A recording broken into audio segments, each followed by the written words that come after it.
told the truth their entire career. Someone I would never suspect to lead me astray, ever. The truth's not walking through that door. No, it's not.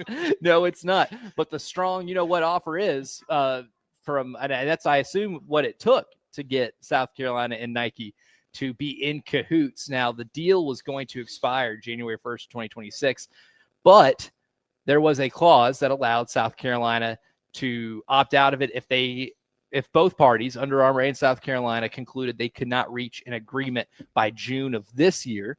And if we're putting two and two together, Preston Thorne, you're a former teacher. You understand the value of teaching context clues. We can deduce that they were not able to come to an agreement, and Jeremiah Donati and the staff over there at the athletic department firmly believes that what they have with Nike is a better deal. Yeah, I'm really interested. We probably will never have the details on how this came about and what actually ended up happening, because I don't know whether or not they were not able to come to a deal, whether one side or another was not making a deal. Maybe there weren't offers, if there was a match terms or whatever the case was. But I know a lot of people are excited, and I'm interested to talk about this a lot more, and we will, about what it could possibly mean, or what it means or what it does not mean. Because I'm not sure if it's. We'll see. Yeah, we'll see. That is to be seen. Just from an excitement standpoint, it is exciting of cool gear, cool uniforms. I think Nike does a fantastic job with uniforms. As I said on the Twitter machine last night, when you're going to buy your Nike apparel now, you're looking for team red, not university red. Team red, not reds. University. They're two different reds, and if you try and sneak and buy university red, it's not going to match. You're going to look like a Bulldog or look like one of those other teams. You don't want to do that. That's more scarlet. The team red is closer to garnet. I'll keep peppering that throughout the show just for anybody that's out there. Gonna need to, especially for some of the folks that are red-green colorblind, which may or may not include me. Oh, really? Yeah. Very, very slightly. It's not, yeah. Okay. There are just some shades of red I have a hard time differentiating. So in elementary school, when they pulled out that chart, you just saw dots? I really didn't realize this until I took that, the little test they make you take. I was a freshman in high school, and I was looking at the red-green colorblind one, and I was like, I don't see it.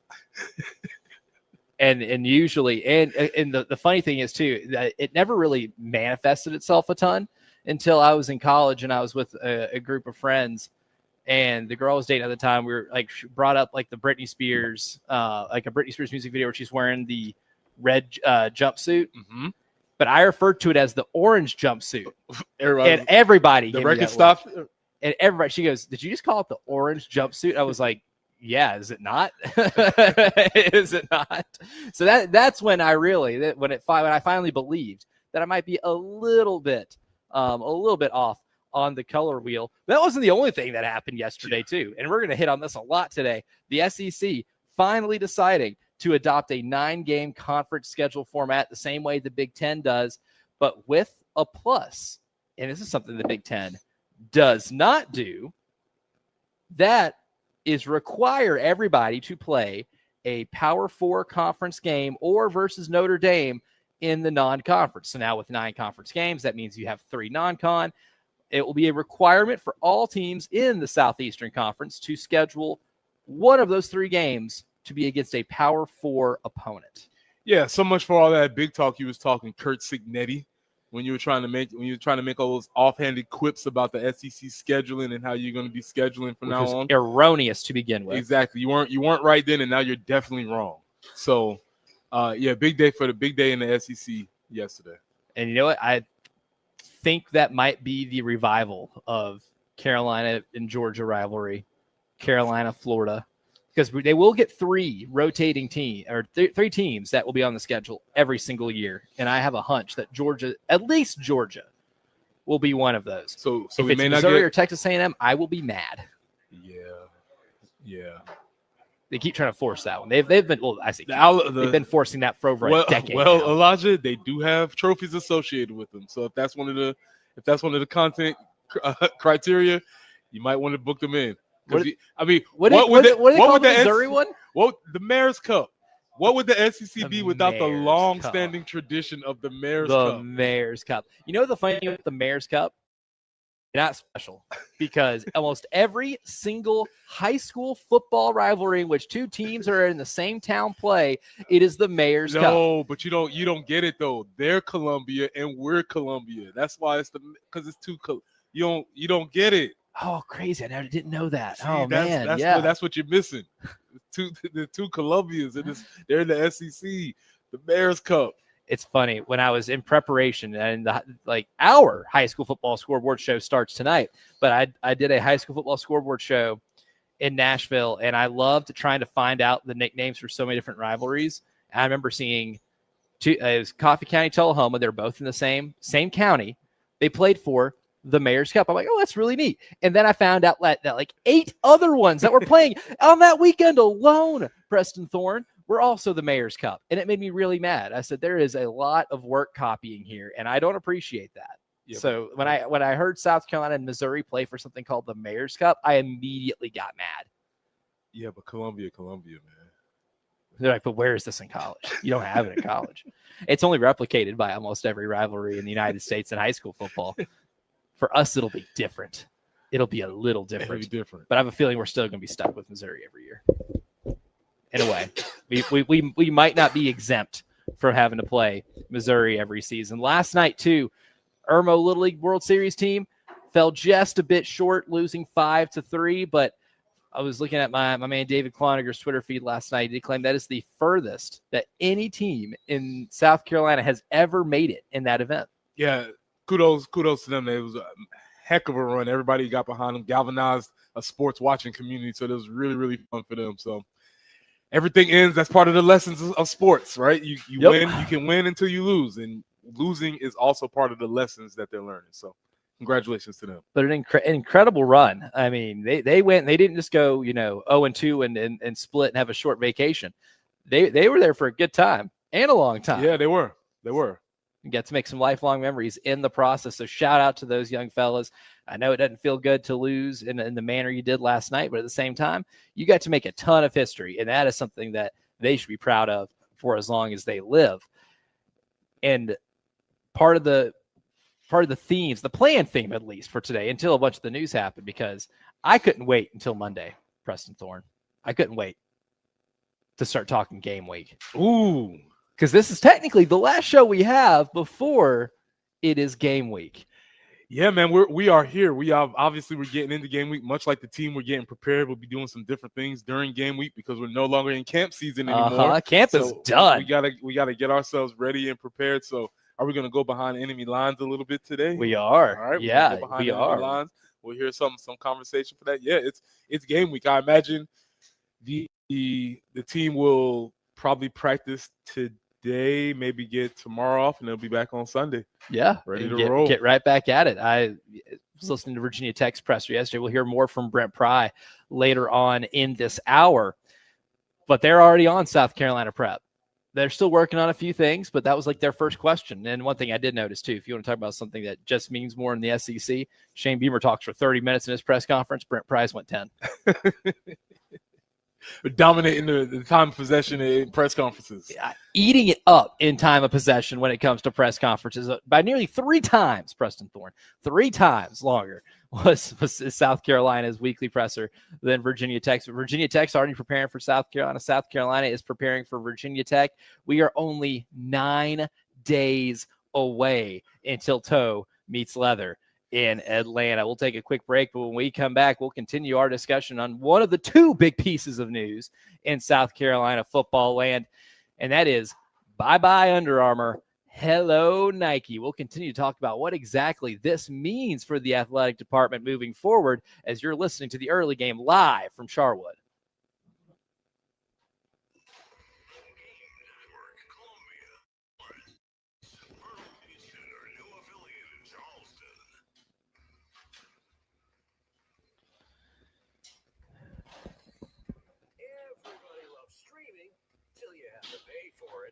Just download the 107.5 The Game app and stream us for free. As your is 655. Herndon Chevrolet is your hometown dealer. Stop by today or shop online 24/7 at HerndonChevy.com. Preston here for our friends at Absolute Glass, the premier glass company of the Midlands, offering auto, home, and business glass repair. So if your glass is damaged, shattered, cracked, or broken, they can handle the job. Cracked windshield, no problem. They'll come out to your location and they'll replace it for you, usually for free, and they'll work directly with the insurance company to take away the headache. That's right. They'll come out to wherever you are, school, home, work, Charwood Golf Club, wherever you are. Absolute Glass will come out and take care of the job for you. Now, if you're at home looking to increase the value of your home, you can do that with new windows or mirrors. And Absolute Glass will take care of that for you too. Windows, mirrors, shower enclosures. Say it all the time. If you can see through it, Ray and Marianne at Absolute Glass can do it. So check them out online at absoluteglassinc.com. That's online at absoluteglassinc.com.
One accident to let you know about early this morning, Westcott Road near Bush River Road. So be mindful there that there is an accident. Again, that's Westcott Road at or near Bush River Road.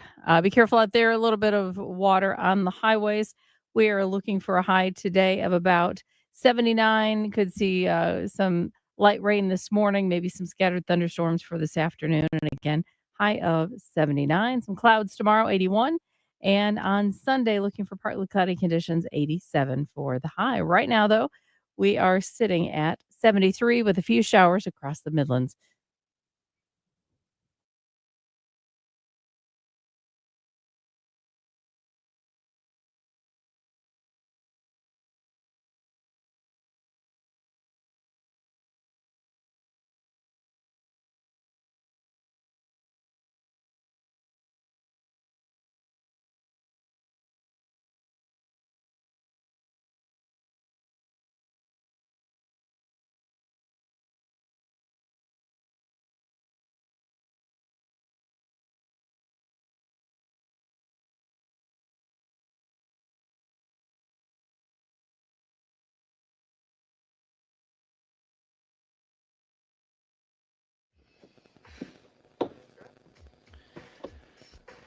A big move made yesterday. South Carolina, formerly having an apparel deal with Under Armour, is making some changes. Since 2007, the Gamecocks have been partnering with Under Armour. That's a long time. The world is a lot different now than it was in 2007. And now, once January 1st rolls around, South Carolina will be donning the swoosh, rocking Nike. There's generations of the Gamecock fans who have only known Under Armour. I'm talking about like adults, Right. you know, so we're acting like this is not a significant change. I was in the 7th grade in the brand when the deal was signed. Exactly, in the brand identity of what South Carolina is and what South Carolina was. And I'm just going through this a little bit, man, and I see everybody celebrating, everybody jumping on board. And I'm not here to be a Under Armour truther, but what I am here is, to do is to tell people that Under Armour was cool at one time. Yes. We're not going to sit here and act like it wasn't. Yes. Right? We getting, it's like Creed. You know, like people are getting on this thing. It like, just didn't age as well as maybe some other apparel brands. Like yes, Creed, I can maybe, live with that. or maybe like disco. Like, let's not act like this wasn't a thing at one point, and now all of a sudden, how could I be seeing it? No, Under Armour was cool at one point. Yes. That utility might have lost its utility. But I'm just not gonna let people just act like we're just above that now, because it was cool at a moment, at a time when our program needed something to be cool. And it certainly we were helped. decidedly not. Yeah, and it certainly helped. I think, this is from David Cloninger''s story about it when he broke the news that at the time of the signing, it was the second largest apparel deal in the Southeastern Conference at the time. And again, need I remind you that we were coming from wearing Russell Athletics. Oh, speaking of things that just have not aged, was Russell ever considered a cool? Because it was before my time. I would open that up to anybody. Was Russell cool at any point? Point in history was Russell cool. I remember when we were wearing our Russell jerseys and we had our Russell swag, and my friends at Clemson had the swoosh on, and they could just wear their stuff out to the mall or to wherever else because they had a swoosh on it. Our stuff was strictly geared for working out. It was there was no utility to it. There was nothing like that. So we were coming from Russell, and we made a huge jump to Under Armour. So let's just pump the brakes. That is a big jump. Yes, that is a transformative jump. That's all I'm right saying. There. All I'm saying is relax. Brands that are, I don't want to say they're kind of coming back. New Balance. New Balance is back. I'd say you say it is back. Not even I say it with a little more hesitancy, but you say New Balance is back. To go back to our show from yesterday, Under Armour cooked. New Balance, let them cook. Let them cook. I mean, in terms of the athletes, the New Balance is signed too. Shohei Ohtani, all the cool people. Cameron Brink, Cooper Flagg, Kawhi Leonard. Kawhi. Why am I blanking on the tennis player, the young tennis player? Carlos Alcaraz. They got Alcaraz and the young woman, Coco Gauff. Coco, yeah. Oh, I didn't know they had Coco. Yeah, I'd say New Balance is back. New Balance is here. Tyrese Maxwell, he's cool. They got a lot. They're doing stuff that's real cool. And they do have a few individual contracts. So I remember watching a Boston College. It was the Boston College South Carolina game last year, and I was like, New Balance.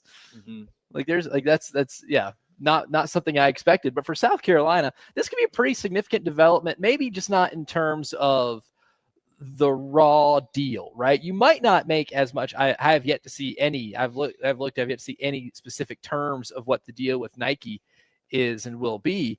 But at the same time, when it comes to recruitment of certain players, this can open a door for you in a different way, especially when it comes to NIL. You might not have to allocate as much money in terms of using your rev share or your school's collective, which you can still use, but an endorsement deal, which would pass even if he still played by the original clearinghouse rules as a part of the house settlement, you can get through Nike that will pass. Any Nike endorsement deal will pass. And if you're able to have somebody sign with Nike, that's less money that you have to allocate from your rev share total to be able to retain that player. Dylan Stewart, a player who he will have an extra year of eligibility after this year.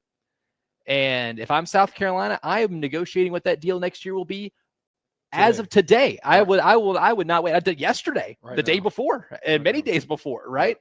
something like Nike, if you're able to open up the door and say, hey, we can hook you up with a Nike endorsement, and then we'll give you a little bit of rev share on the side too, that's a lot of money to entice that young man to stay. And you're not having to take up a large chunk, because as it stands, if you were just using rev share and you're having to, and someone like Dylan Stewart is valued at $3-4 million in the open market, which seems like Ohio State, Michigan, Alabama, any large program in the country, they'll pay it. This helps you keep a lot of those players too. So this is why we didn't talk about it as much as maybe we probably should have, but there was just so many things happening. But this is why that Tennessee deal was really important, to see what was happening out there, because their numbers for Tennessee were published, at least what we know of. So the Tennessee deal that they switched from Nike to Adidas, it was a 10-year deal, $20 million per year, $200 over the course of the deal. That's a significant amount of money, obviously. And it was greater than the Nike one. Like, that was a strictly financial move. It was a financial move for them. So I'm assuming Nike, as these deals were happening, Nike was losing this school off of their ledger, and they just said, hey. And we said, hey. And we met in the terms. So we'll see what the terms are. But part of the Tennessee deal was the whole NIL component, where they're able to directly go money from Adidas straight to the players without having to pass through, and that bypasses the cap that everybody said that they wanted. But now everybody's trying to find ways to get around it. So yes, that's why that particular deal was significant. It kind of reminds me of the way that we're talking about, paying college athletes now, having a cap, but there are ways around it. It's so much like the NFL. It's not even funny. If you believe that the state of college sports is confusing, wait until you hear about the intricacies of what goes on with NFL teams to get around a salary cap. The New Orleans Saints have technically been over the salary cap for a few years. Now, some people would tell you that it's not real. I would push back. It's very real. That's why the Saints are so bad right now. But that's why some NFL teams end up tanking quicker, because they get in such bad salary cap situations. But there's ways to move money around where you're able to squeeze rosters together that their salaries combined would be well over the salary cap, but still have it within legal means. College football is no different now at this point in time, just with different avenues of doing it. Yeah, how creative can you get with the accounting, right? They, like they say in any business, the best artist is the accountant, because we're going to try and figure out how to move this, hide this, shelf this, whatever. Even when you look at these numbers, as I was reading about the Tennessee deal and our deal, they run the deal through a third party, right? So that it's not through the state. And so we're not privy to this information through Freedom of Information Acts. So we're just going to get as creative with this money move. And that's how it works when we're talking about these huge amounts of money. But overall, the apparel deal is a tab, I would say, in the cool factor for South Carolina. Under Armour, as I said, had lost its cool. It wasn't a thing that people were necessarily excited about. And so it is a move in the forward direction. To use another Gen Z word, the aura. Yes. We have increased the aura. Are we of the aura program. Farming right now? Possibly. The only problem with this, and this is something I'll be thinking about, like, now we're just like everybody else in the SEC, essentially. Yeah, a lot of Nike schools. Everybody else except maybe 2 schools have Nike. So there's a uniqueness factor. I will say, before we hit the break, this is a big plus from Jeremiah Donati, the athletic director, proving that he can use his relationships to his advantage. David Cloninger pointed out yesterday that Donati had the relationship with Nike back to TCU because they were a Nike school. And part of that was because the current president and CEO of Nike, Elliott Hill, TCU alum. So he knows how to work the connections really well. The SEC yesterday, making a pretty big move. They got connections, right? It's a pretty well-connected organization. They made big news yesterday because we finally have a 9-game schedule. Preston and I will discuss that as the early game continues live from Charwood.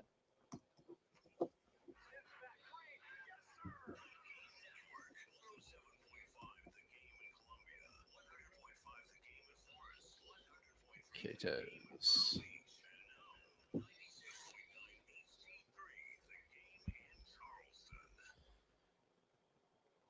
All right.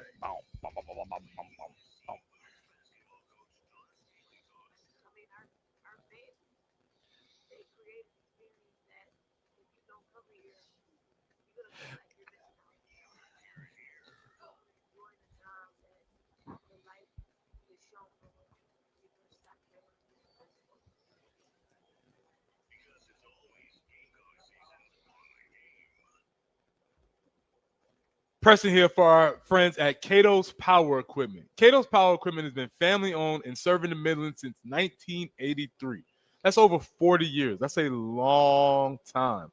And third generation owner Ben Cato provides top-notch service, great deals, and the mom and pop values that you love. And Ben is determined to raise the standard of sales, service, and retail. At Cato's, they're proud to offer a wide selection of new and pre-owned mowers, tractors, and more. So if you're ready to invest in something new, the friendly team is there to make the process easy, help you choose the right equipment, find financing options, and keep your gear running strong with expert service and parts. Whether you're a weekend warrior or a seasoned landscaping pro, Cato's has got you covered. So swing by Cato's Power Equipment today or call them at 803-254-3711. That's Cato's Power Equipment at 803-254-3711.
Westcott Road near Bush River Road, an accident reported earlier. Also, you'll find one uh, Dutch Fork Road at Hiller Road. So be mindful of those two.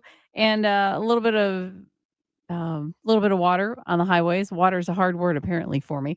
There's been some rain throughout the evening, and into this morning. So just be aware that there could be wet conditions and maybe a little bit of standing water. We're looking for a high today of about 79 with some rain and thunder possible throughout the day. Cloudy tomorrow, 81. and partly cloudy on Sunday, high of 87. Again, not a washout today, just a stray shower or thunderstorm is possible. So things I think should be looking pretty good for the 107.5 The Game Golf Tournament. We'll check in there next.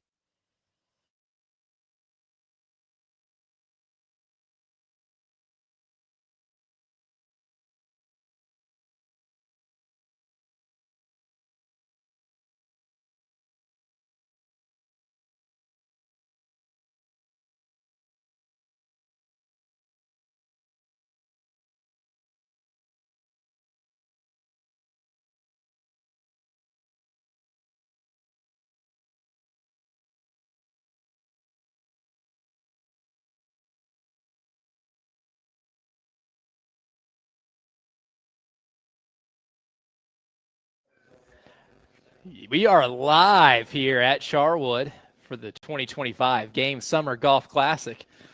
Now remember, you're participating today. Registration is at 7:30. We'll be teeing off this bad boy at 9, and I'm going to find that golf gun, and I'm going to make sure that that thing is in the wrong hands. That once I get my filthy mitts on it, that it makes everybody a little nervous. I want video evidence. Oh, there'll be video evidence, or maybe I don't know if that's a good thing. Yeah. For me, Maybe you keep that. Yeah, maybe we ban the phones for it. I don't know. We'll see. We'll see where the day takes us. It's only it's not even 6:45 yet, so we have a whole long way to go before that happens. But yesterday, and this is the news I didn't expect. Once we saw yesterday, got the email that the board of directors was meeting to discuss an apparel deal. I think we could all put 2 and 2 together what was about to happen. Had no idea that the SEC was going to pick yesterday to announce that they're going to move to a 9-game schedule. That was a pleasant surprise because this is something I've been wanting for a long, long time. I've been cool at 10, to be honest with you. I'm greedy at times.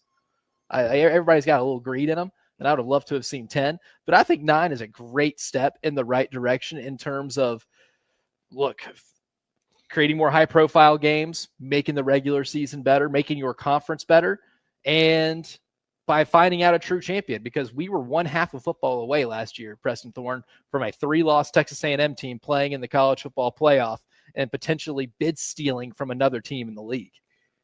You left out one important part of this. Money. Yes. I really buried the lead there, didn't I? Kind of. I mean, listen. If you listen to 107.5, you listen to us, you listen to the rest of the shows. You know that Jay Phillips was rejoicing yesterday because this has been he has 2 major campaign stumps. 9-game SEC schedule and a developmental NFL league. developmental league. And he's halfway there from a sports utopia. And he is on his way. This is I can't say that I paid a lot of attention to this. I was just always kind of assume we're gonna go more and more out, and I won't say 10 is on the way. I would assume. I have a feeling it might be trending. It might take a couple of years of playing 9 to realize, this is nice. Let's get to more. Pockets are getting a little fatter. Yeah, you're trending this way. So I would assume this was going to happen. But it is a huge development as far as the schedule is concerned, though. From a fandom standpoint, have you met anybody that preferred to stay at 8? I don't think I have. I don't think any fan I've ever talked to of an SEC program wanted to stay at 8. Even with the college football playoff implication, I think people want more SEC football. Well, if you're different, feel free to chime in at the Firehouse Subs text line, 803-446-2100. That way you can be identified. But 9-game SEC schedule, I think, is something that a lot of people really wanted, especially once you add Texas and Oklahoma. I think a lot of fans are still kind of hacked off that, especially at Texas A&M, they've never hosted Georgia. They've been in the league for over a decade, and they have not. Georgia has not come to College Station. Yeah, that's the issue as far as that's concerned, because it's going to be an unbalanced schedule because the teams are not even in. We did away with the divisions, and I think once that happened, a lot of folks said, well, if we're not going to have divisions and we're not going to have our traditional rivals, just speaking for us here, we're not going to see Georgia, Tennessee, Florida. We need to add a game so that we at least maybe have an opportunity to see one of them. Yeah, and that's what I really wanted too. Like the worst part about the going away with divisions, and I get why you go away from divisions. I understand that. That's not what what my gripe has been. My gripe has always been that when you don't work to try to keep some of those traditional rivalries, you do kind of tear at the fabric of your sport a little bit. And it has felt weird with South Carolina not playing Tennessee, not playing Florida, not playing Georgia. It feels odd. It's still the same college football season, and last year was still a ton of fun without having to play them. But at the same time, there is something that is to be said about keeping a lot of the things that your fans have gotten to enjoy and experience with other fan bases for most of these schools, their entire history playing college football. And for South Carolina since 1992. Again, long time ago. When do you think this deal was done? Was it done at SEC Media Days? Were they just fine printing this thing? I think that's kind of where they were fine tuning it. Is that why Sankey was banging his chest so hard during the whole time? I think so. And you know what I'm talking about, like in hindsight, getting a clue on something, but not realizing that was a clue until this happens, was when the College Football Playoff Committee discussed what the new strength of schedule qualifications are. Way back on Tuesday. Long time ago, back on Tuesday, when they discussed new criteria to judging schedules, that should have been the sign that says 9-game schedule ahead, because I don't think that's a coincidence now that we think back on the week that was. That should have been maybe a little bit of a precursor to the news that we were going to get yesterday. Yeah, and they were asking all the coaches all the time, what do you think about the 9-game schedule? And I'm sure Sankey he may not have told them, but he probably was like, hey, hold your horse, just relax. Because everybody had a very unified answer. Yes, right. There was definitely talking points because remember we talked about this in the summer about the 9-game schedule. Yes, all of those things are good, but I think the phrase maybe Eli Dorkowitz used was coach preservation, which is funny. I think that he used because, as we remember, you're playing another SEC game. Presumably, that's another opportunity to lose, which a lot of these coaches have contracts based on winning and the incentives and Mark Stoops, and those extra wins look nice, padding, and nobody asks. When we go back years later, when nobody asks how you got to those 7 wins, we just know you got them. But now, instead of those 7 wins, it might be 6 because you're playing another SEC squad, as you said, your boy. Yeah. Mr. Cooked himself. Mr. Cooked. Yeah, absolutely. Now he's really cooked. He was like, oh my God, this is happening. They finally got me. Oh, because you know what he said on KSR earlier this year? This wasn't even a long time ago. Earlier this year, he goes, because he was asked about the 9-game schedule. He goes, well, we can do that, but if we do, I just don't know how we can play Louisville. I just don't know if we can keep the Louisville rivalry. Well, buddy, you are getting a 9-game schedule, and you have to play a Power 4 opponent. So you might as well keep Louisville, pal. Don't dodge and duck, dip, dive, and dodge. the jig is up, buddy. Yeah, you can't do that with Louisville football. You gotta be a big boy. It's been good while it lasted, Mark. It's time to put your big boy pants on, Mark. I got big boy pants on. I got big boy pants on. It's time for Mark Stoops to put the big boy pants on and live with the reality of playing in the SEC. Like winning 7 games should be hard. Doing good things in the sport should be hard. And this is going to be good for everybody in the long run too. So I will never call it the Mark Stoops rule officially, but in my mind and in my heart, it is the Mark Stoops rule. And it's also, I'll say it's unofficially game week. Spiritually, it is game week. I can give that to you. Because yesterday I started looking ahead at Virginia Tech a little bit. Starting to look at this matchup a little more closely because we've talked about the Gamecocks and what this roster is going to look like this year. But what's Virginia Tech thinking about their team heading into this matchup? Brent Pry spoke earlier in the week. We'll hear from him when the early game continues.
Oh man, we can't pretend that wasn't cool. Come on, man. Come on, man. I'm cool with dumping on Under Armour sometimes, but I am also cool with acknowledging that hating on it Come on. might require a little extra revisionist history, because in the late aughts, it was cool.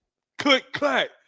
The last sound you hear before you get onto the field. Come on, man. Oh man, we already had one click clack mention on the Firehouse Subs text line, and inspired us, to go back and find that ad. Man, that was great. Mm-hmm. Man, that was great. Well, I mean, that will be true. The last thing that we'll hear before the Gamecocks take the field to take on Virginia Tech in Atlanta will be the clicking and clacking of the cleats on a different. Virginia Tech's getting ready for the game as well. And when you look at Virginia Tech, some few things to note: 0-5 in one-score games last year. Preston Thorne. That sounds like a one-off, right? Okay. Under Brent Pry, they're 1-12. Ooh, that's a thing. That's a thing. That's a thing. They've had some injury issues the last couple of years. Kyron Drones, quarterback specifically, 3 separate leg injuries on the same leg: an MCL injury, turf toe, and a stress fracture. So they have been cursed a little bit. And Brent Pry spoke earlier this week, and this will be cut 16 because the projected starting running back, Terrion Stewart, might be dealing with a little something himself. Well, today he didn't do anything. He's been in and out of that boot a little bit. They're treating him, and I think he's day-to-day.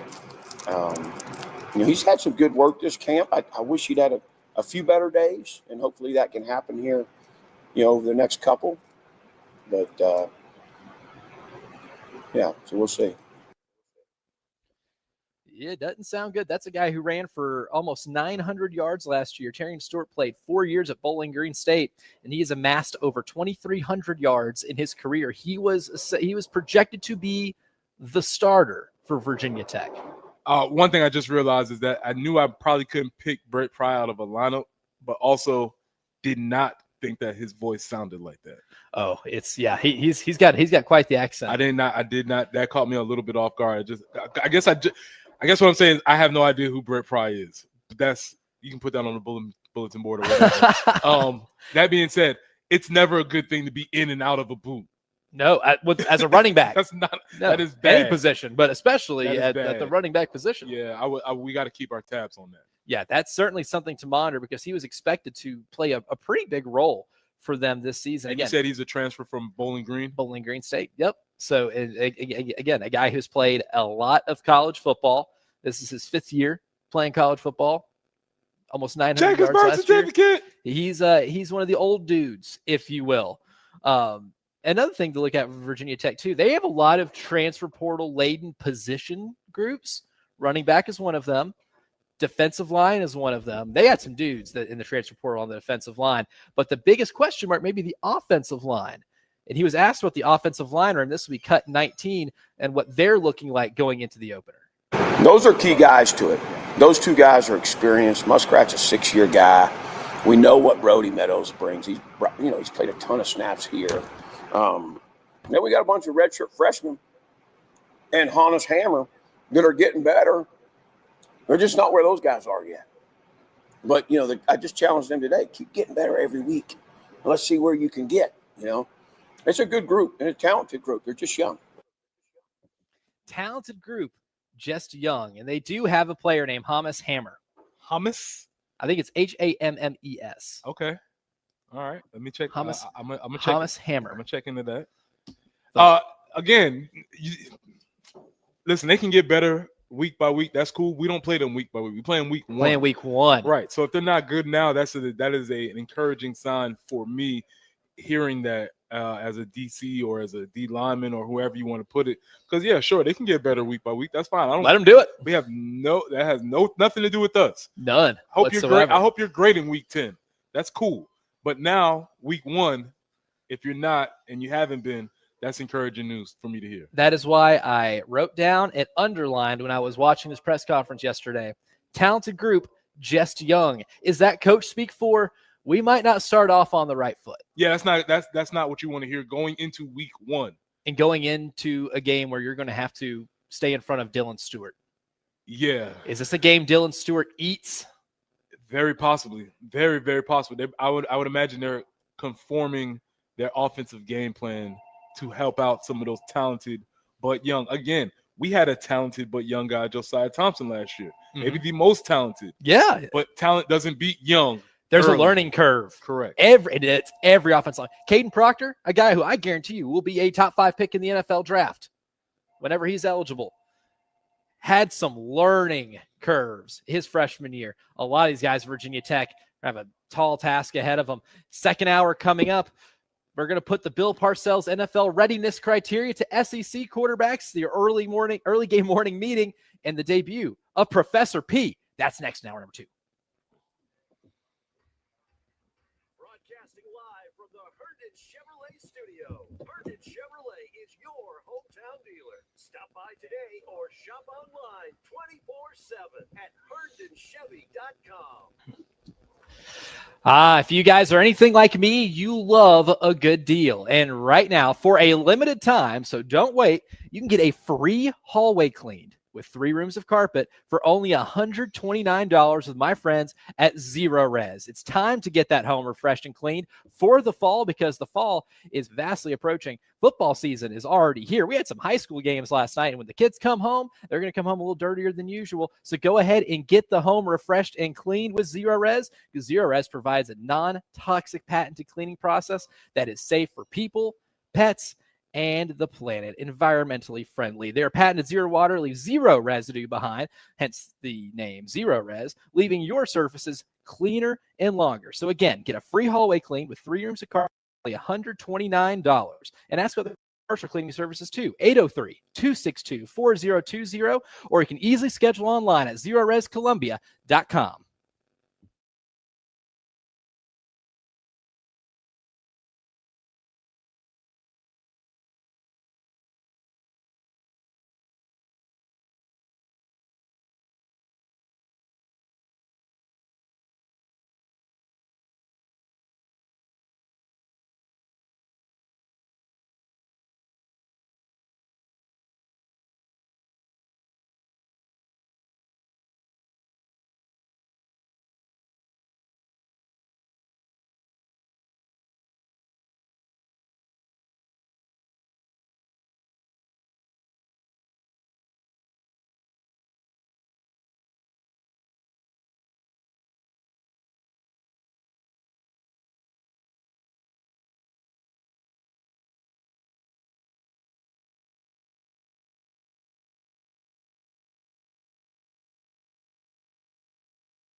Things picked up a little bit this morning. Dutch Fork Road at Hiller Road, also Fish Hatchery Road near Church Street.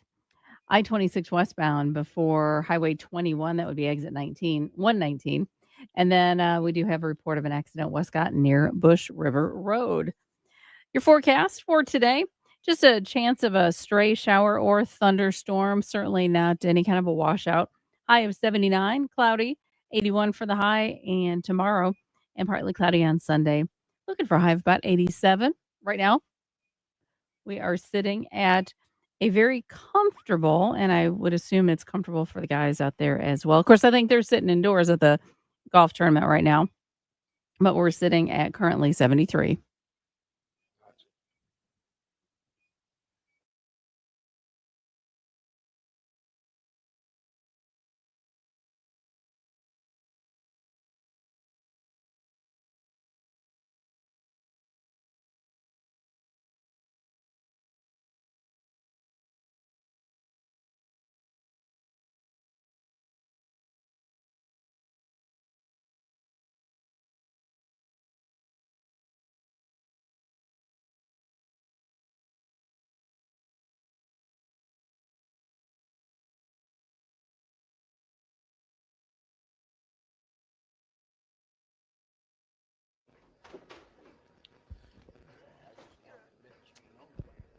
Appreciate it. Hour number 2 of the early game starts right now. I'm Elijah Campbell. He's Preston Thorne. She's Jen Jensen. We are 9 days away from the South Carolina Gamecocks kicking off their season against Virginia Tech. And if you're a college football fan in general, we are only 1 day away from toe meeting leather in Dublin for an international game of Farmageddon between Kansas State and Iowa State. That's tomorrow at noon. So we're almost to the 24-hour mark for the official kickoff to the college football season. But yesterday, we dove into a little something that we found interesting because over the weekend, whenever it was announced, not over the weekend, no, during the week, whenever it was announced that Anthony Richardson wasn't going to be the starter for the Colts, with Daniel Jones being named the starter, a lot of people talking about them giving up on him. And I saw this just off the course of a Twitter thread, right? Somebody screenshotted a set of criteria that Bill Parcells had for really it's readiness of an NFL quarterback, because there's plenty of times where guys maybe aren't statistically great in college. They could be really good in the NFL, but how ready are certain guys? And he technically had 7 of them. We only use 6 because I don't think we really care much if they graduated from college. Right. And in terms of verifying that information, a little harder to find. So be a 3-year starter, be a senior in college, start 30 games, win 23 games, post a 2-to-1 touchdown interception ratio, complete at least 60% of your passes thrown. Now, I did the full nerd alert thing and did that for 33 quarterbacks in the NFL with what they did in college to see how many of them actually fit that criteria. And we were surprised to see that 12 current starters in the NFL fit all 6 of them. And all 12 of those dudes were, at worst, pretty good. pretty good. Some of them are really good. Yeah. One of them just won a Super Bowl. Yep. So it does kind of say that you can be ready pretty early on. Even some of the players that only fit 2 of them end up being really good quarterbacks, but they maybe weren't ready right away. Aaron Rodgers, Patrick Mahomes, both had to sit out at least a year behind a veteran quarterback before they even really got a shot at being the starter. So maybe they weren't as NFL ready. Right. So credit to Preston for saying, I wonder how many quarterbacks in the SEC currently fit this mold. Yeah, because, obviously, when we talking quarterbacks, we got the guy, and I just wanted to see. Right. Just wanted to see if our dude maybe fits the mold. So we'll start with where Lenoris is, right? When I was going through this, a majority of SEC quarterbacks, and I just went and looked at the projected starter for all of them. So for Missouri, it was Bo Prabula. Obviously, Tennessee named Joey Aguilar the starter, made things a little easier for me. Alabama named Ty Simpson the starter, made things a little easier for me. But a majority of these quarterbacks, so there's 16 teams in the SEC. So we have 1, 2, 3, 4, 5, 6 of them fit 2 of the criteria. Now, a lot of them are not fitting the experience criteria. Really, only 3 quarterbacks have fit experience criteria. I guess 4 if you count Nussmeier being a senior, because he hasn't won the adequate amount of games as a starter. But Joey Aguilar, Diego Pavia, and Blake Shapen are the only 3 that fit almost all of, if not all of, the experience criteria. Mm-hmm. So guys like Lenora Sellers is in 2 of 6 because his completion percentage for his career is over 60%, and he's got a better than a 2-to-1 touchdown to interception ratio. But then I got curious with Lenoris. Can he possibly, after this year, collect more than 2 of those 6?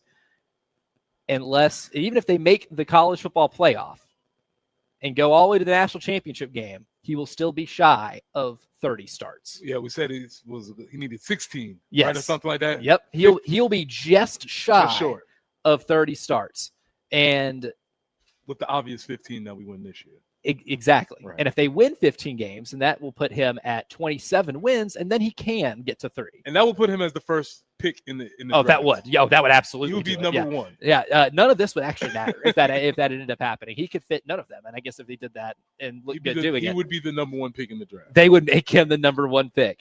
But realistically, the most Lenoris can have going into the NFL would be 3.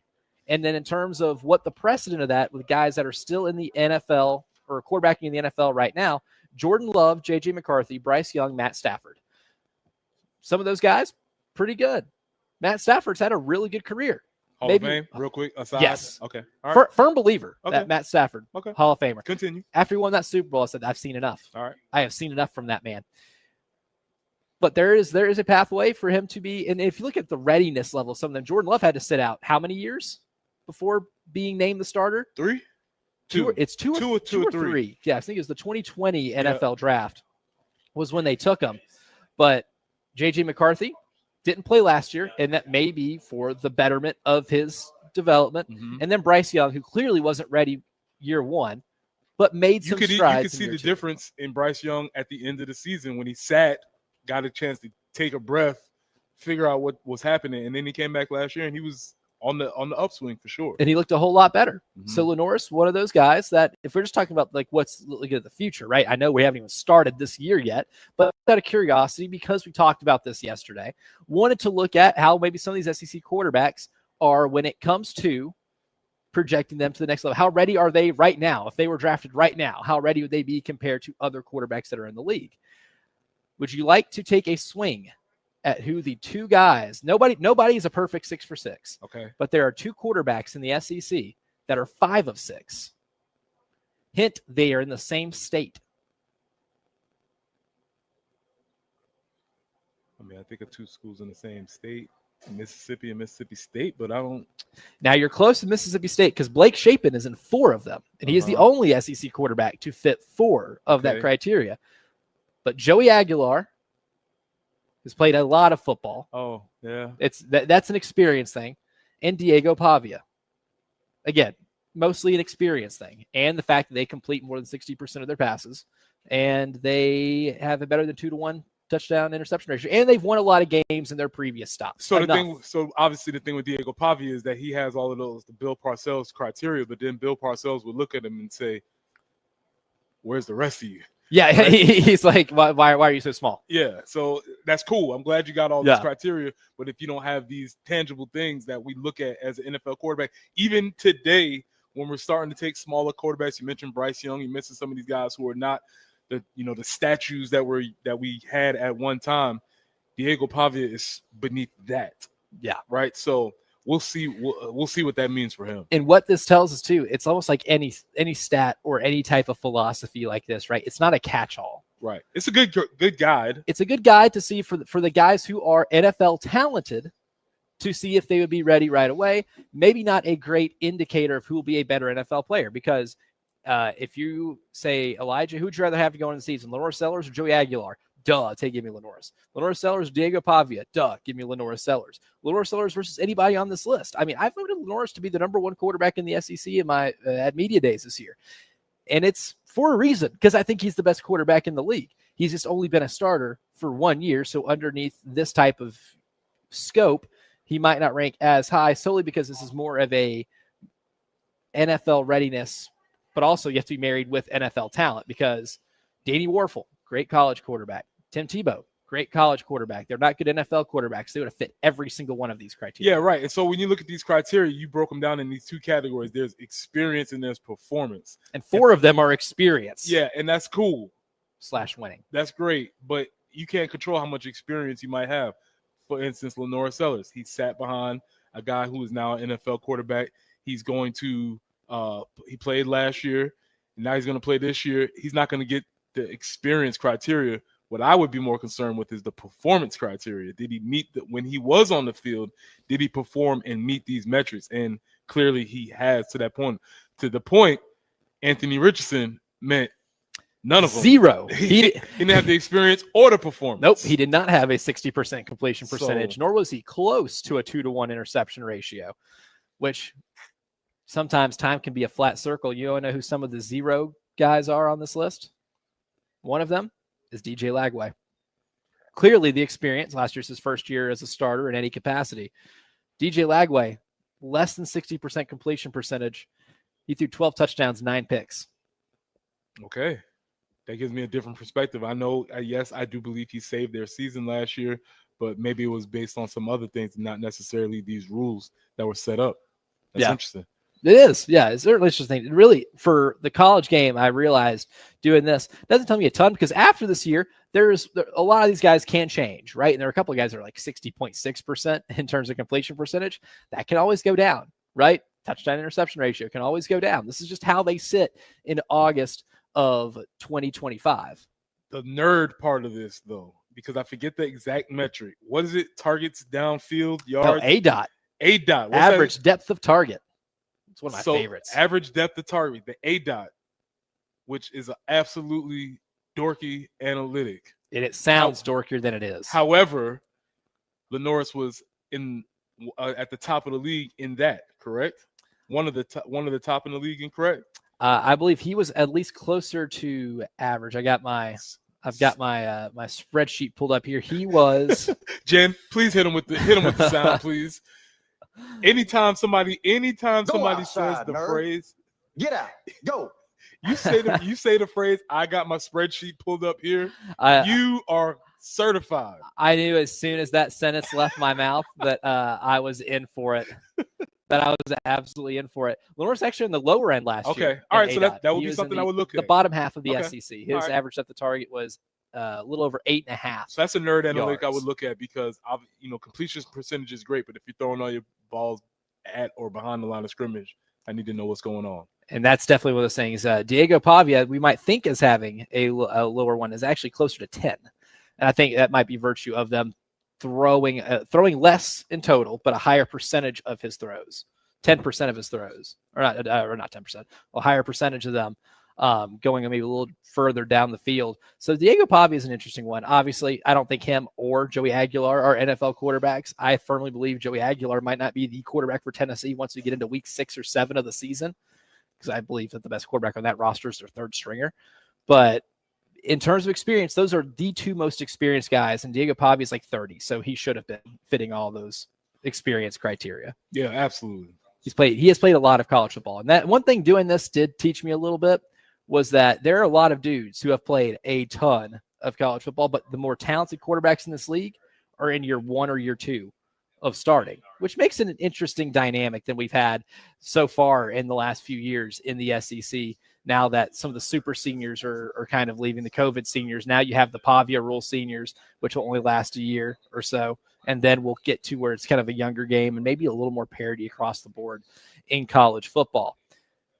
But 7:15 rolling around, which means we have the early game morning meeting. There's a lot to catch up on because once we got off the air yesterday, 2 big pieces of news. The Irmo Little League World Series team was in action against Nevada in an elimination game last night. We'll give you all of that coming up next here on the early game.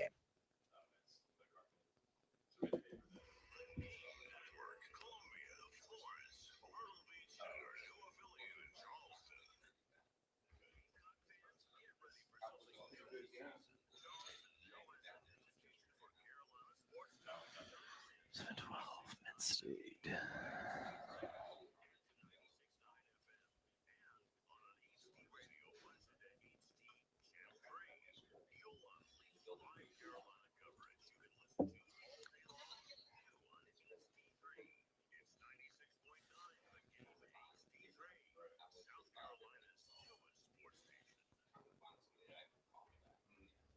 Broadcasting live from the Herndon Chevrolet studio.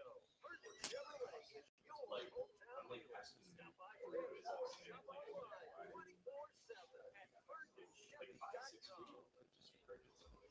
If you have a leak, let Midstate Roofing take a peek because for nearly 30 years, Midstate Roofing has continued to be the proven leader in the roofing and waterproofing industry. If Bill Parcells was to be doing a criteria list for Midstate Roofing, they would reach the performance and the experience parts of the criteria, they'd be a 6 of 6.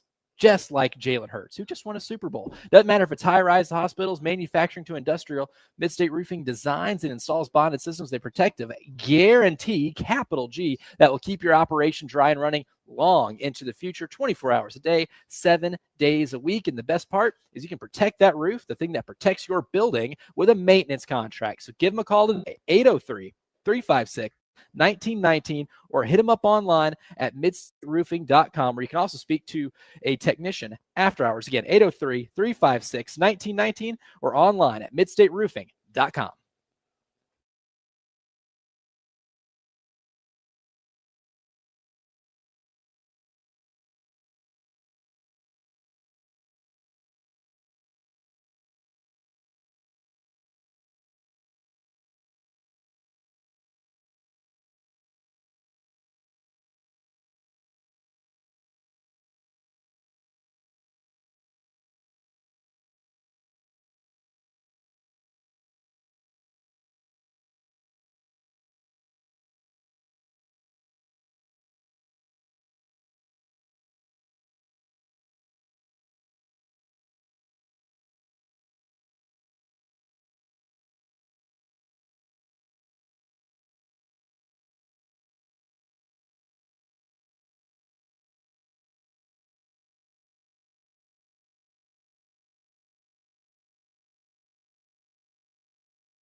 Dutch Fork Road at Hiller Road, an accident there. You'll find one Fish Hatchery Road near Church Street. I-26 westbound at exit 119. You'll find an accident, and be aware of a slowdown Westcott Road near Bush River Road. Chance for a stray shower or thunderstorm today. It's not going to be a washout, just going to be popping up maybe a little bit off and on today. High of 79. Cloudy, 81 tomorrow. Partly cloudy, 87 for your Sunday. Right now, we do have some light rain across the Midlands, 73 on the early game.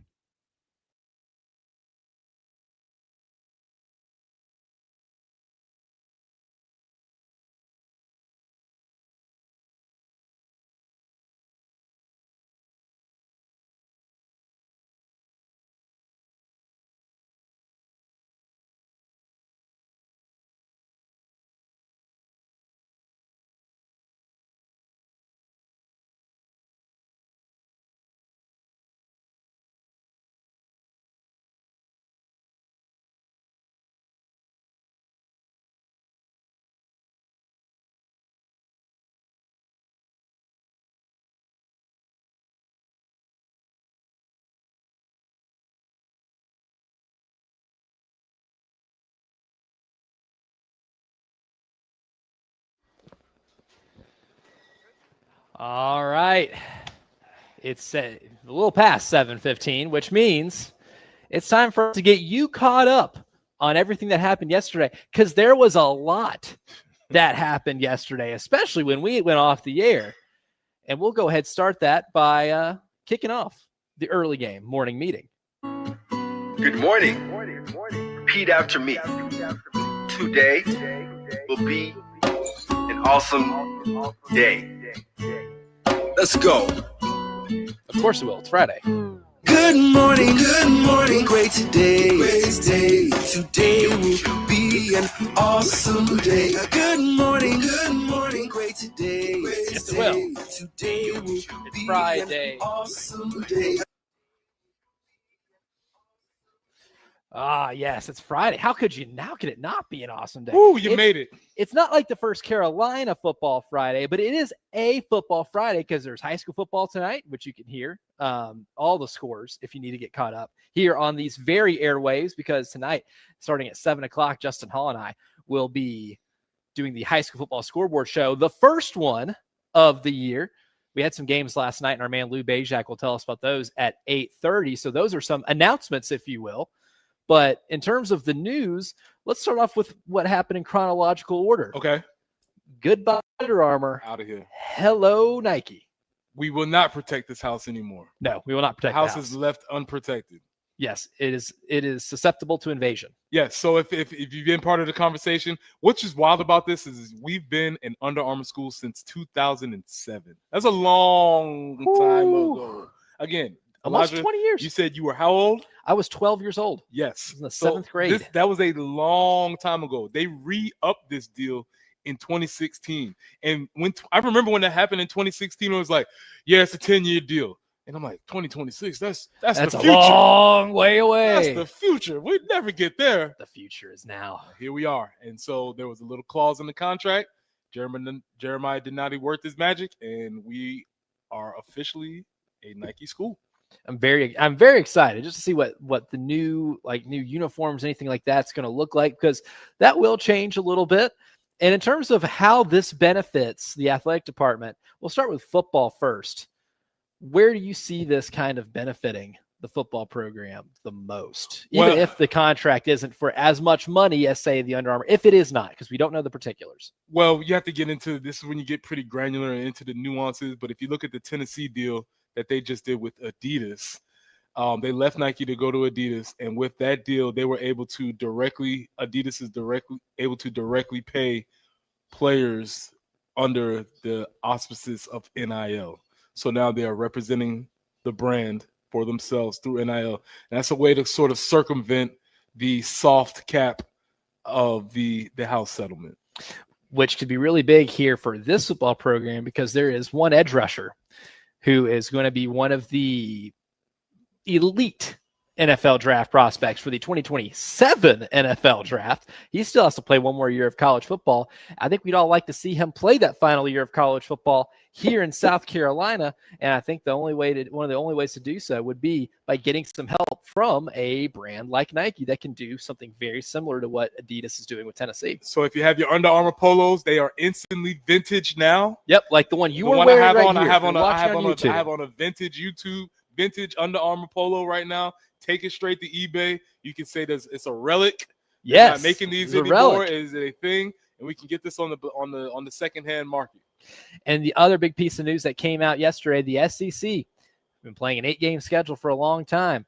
Figured change was needed after they added Texas and Oklahoma. Announced that this is the last year they'll be playing 8 games, because starting next season they'll be playing 9 SEC games. What is fascinating to me is that when they want to do something, they can do something very quickly. You feel how rapid these changes are happening? They're like, no, we don't need 5 years. We're doing it next year. We're doing it now. We're doing it as soon as we feel like we're going to implement this idea. So yes, we've been talking about 9-game schedules forever. Especially when people start having schedule talk, and here we are. Like Kurt Signetti. Yeah, Kurt. Here you go, Kurt. You want to schedule like the SEC? Well, guess what, brother? It's a different deal now. Yeah, we do winners at the end of every show, but if we had a loser segment, Kurt Signetti is one of the losers of the show today. And I like Kurt, but he's been, I don't know what's total heel turn. I've completely turned on Kurt Signetti. Yeah, because Here's my thing. I don't pee on my leg and tell me it's raining.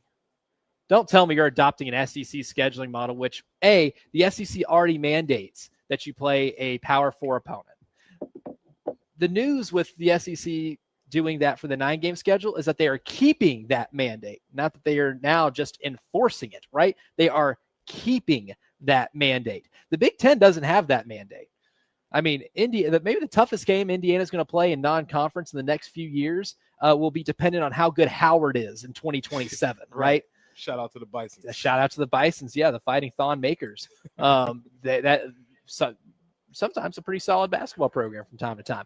But Indiana's non-conference schedule for the next few years is atrocious. And then to say, well, we're just adopting the SEC model, factually incorrect. Yeah, that's not true. Wrong. Not true. Wrong. And now you're trying to be this cool villain when you are factually incorrect in doing so. The most intriguing part about the 9-game schedule to me is that it's the 6 rotating opponents, but the 3 permanent rivals. Now, what does permanent mean? Who knows? Like, how long does permanent last? Is it a capital P permanent? Yeah, or is it's permanent until it's not. But I think that that's going to be the next thing where they'll reveal who your permanent opponent is. I personally would love to see, out of the 3 that we're not playing now, Georgia, Florida, Tennessee, I would love to see Georgia back on the schedule. I know that probably is not, that doesn't bode well for the record, but it's just a game that I love.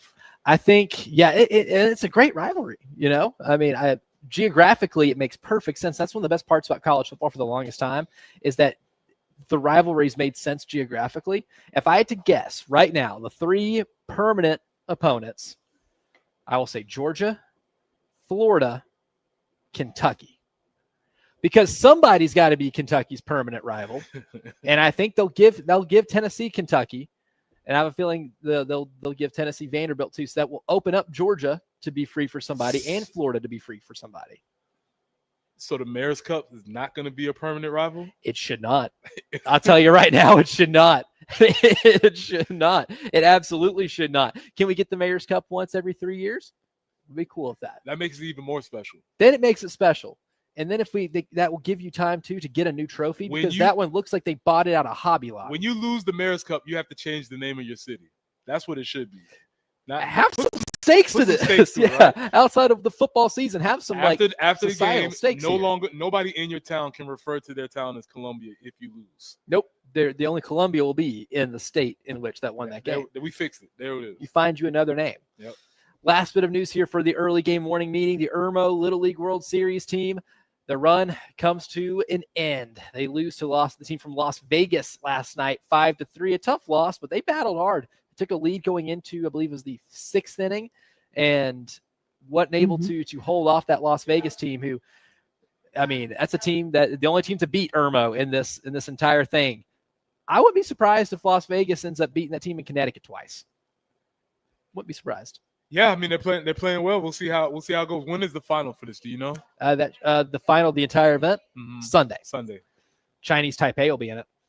Of course they will. I think they're playing Aruba. The Chinese Taipei and Aruba. Yes, but you know what? I've already penciled in Chinese Taipei in the championship. I had the numbers earlier last week when I started looking at this. They're there a lot. This is what they do. This is what they do really well. But congratulations to the Irmo Little League World Series team for having the deepest run from any team in South Carolina in the history of the Little League World Series. So you didn't get all the way, but you made some history. Yeah, and that's pretty cool too. Yeah, and most importantly, they made so some memories. It's going to be they'll have that forever.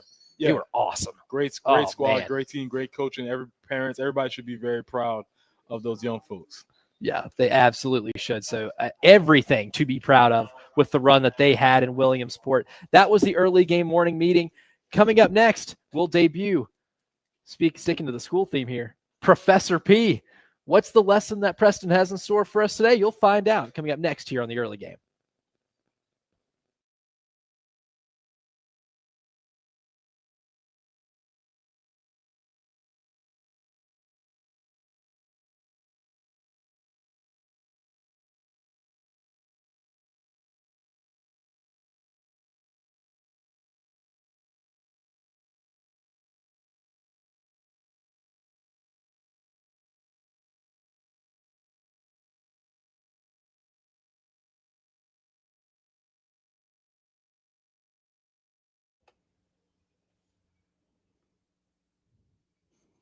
Hey, it's Jen for CHW Cabinetry in Lexington. Had such a great experience with them when we had to redo our kitchen due to a flood. Had to take it down to the studs and put everything back. And I'm telling you, it was a great experience. It was such a good experience that when we were looking to update a couple of bathrooms and replace some cabinetry in those, that was the only people we thought of to call because they were so great. And they can do so many things for you. Again, it doesn't have to be a full kitchen remodel. They can update something in your closet. Those wire hanging racks, are they annoying you? They can fix that. If you want the pantry, get some drawers. You can actually see what's in the back of every one of the shelves. They can help you fix that as well. Maybe create a home office workspace for you. Possibilities are endless. Visit chwcabinetry.com or call them today, 803-520-6837. Tell them Jen Jensen sent you. CHW Cabinetry in Lexington. Passion from inspiration to installation.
Dutch Fork Road at Hiller Road, still working that earlier slowdown, as well as at Farrow Road near I-77, Fish Hatchery Road near Church Street, I-26 westbound before exit 119, an accident there, and Westcott near Bush River Road. So do be mindful, the highways are a little bit wet right now. We are looking for a chance of a stray shower or thunderstorm today. 79 is looking like it'll be our high, cloudy and 81 tomorrow. Cloudy and 87 for your Sunday. Sitting at about 73. There's been a little bit of scattered rain across the Midlands.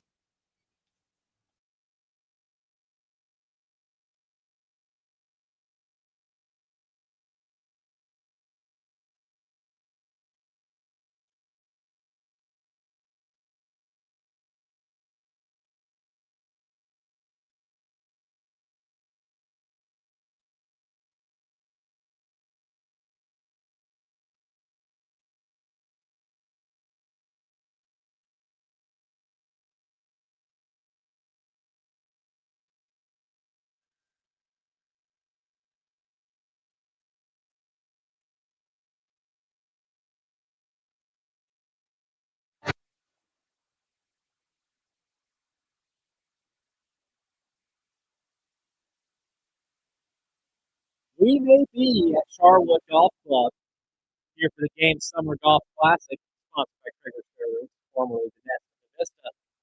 But today, there is this segment. We are turning this golf clubhouse here into a classic because it is the first rendition of the Professor P segment. Good call the other day, suggesting that we utilize Preston's knowledge of the game a little bit. And I couldn't think of a better way to start, Preston Thorne, than introducing a term that some of you may have heard, but maybe don't know the intricacies of, but something that I guarantee you will see a lot of from the South Carolina Gamecocks this season, and that is the term RPO.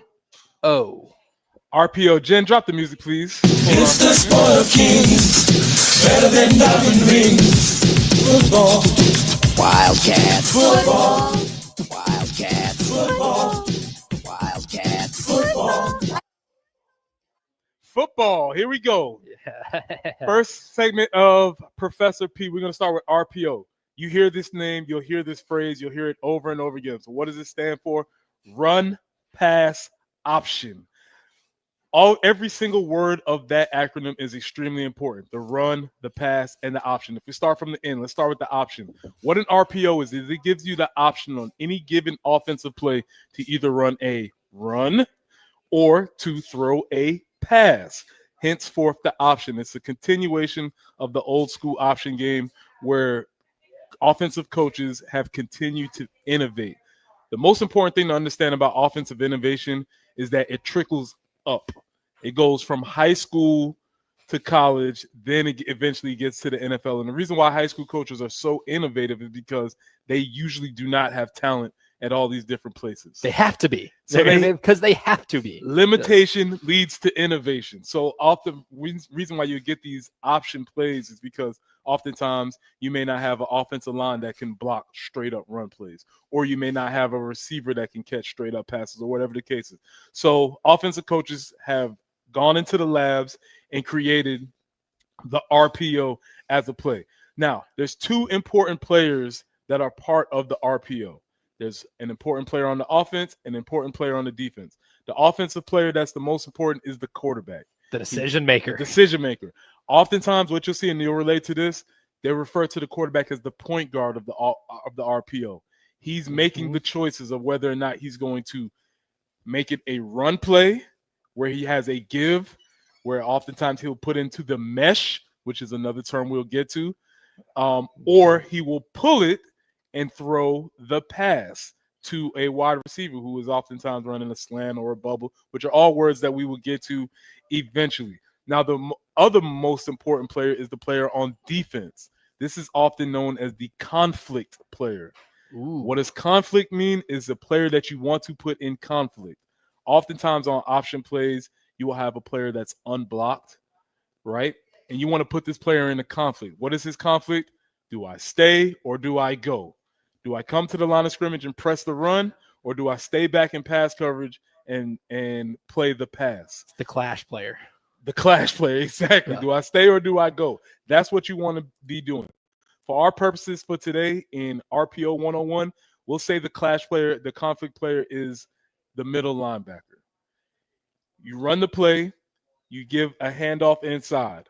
Now, when the middle linebacker comes up, then you throw the ball behind him. Usually on a slant route. Usually to one of your slot guy, maybe a tight end or something along those lines. That's the basic RPO.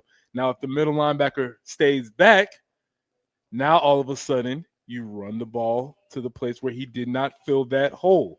And so you identify the conflict player in your pre-read snap. Mm-hmm. You point to him, you say, 52, 53, 53 is the mic, 53 is the mic. Or you hear some people saying that. He's the conflict player. He's the player that the quarterback is going to be reading going into this. All right, are you with me so far? Absolutely. Okay, now the pros and cons of the RPO. The pros, you take what the defense gives you. They give you this, you take that. They give you that, you take this. It's a real simple concept.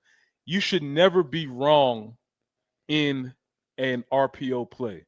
It gives the offensive coordinator the ability to make 2 calls instead of 1. Sometimes the offensive coordinator might make a call and it's DOA to start with. Yeah, bad design, bad look with the defense. For instance, I'll hate to quit harping on it, but that fake punt against Ole Miss was dead on arrival when it was called. There should have been some way to get out of this to not call that. So what the RPO allows offensive coordinators to do is to have 2 calls where your point guard / quarterback makes himself right based on the decision that the conflict player makes.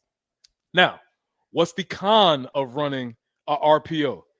Is that the defense can give you what they want. Sometimes the defense can dictate the terms, and all of a sudden they'll make you not because you're following your rules. They'll make you do what they want you to do. By manipulating you, by sending the conflict player or by making the conflict player intentionally stay back because they want you to run the ball. And then blitz a corner or something. Along Steve Spagnuolo special. Something along those lines. You heard a lot about this during the Muschamp era, unfortunately, where it would be like, well, why we're not running the ball? And then they would say, well, the RPO, that was actually an RPO. And our rules dictate. It's like, nah, man, just run the ball.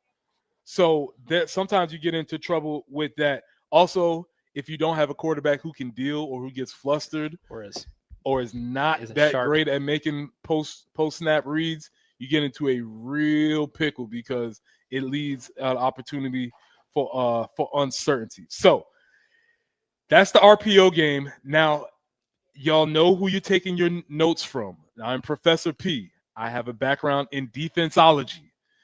My main beef with the RPO is because with the relaxation of the lineman downfield rules, it has allowed offensive linemen to block as if they are running a run play, and they can block as far as they want.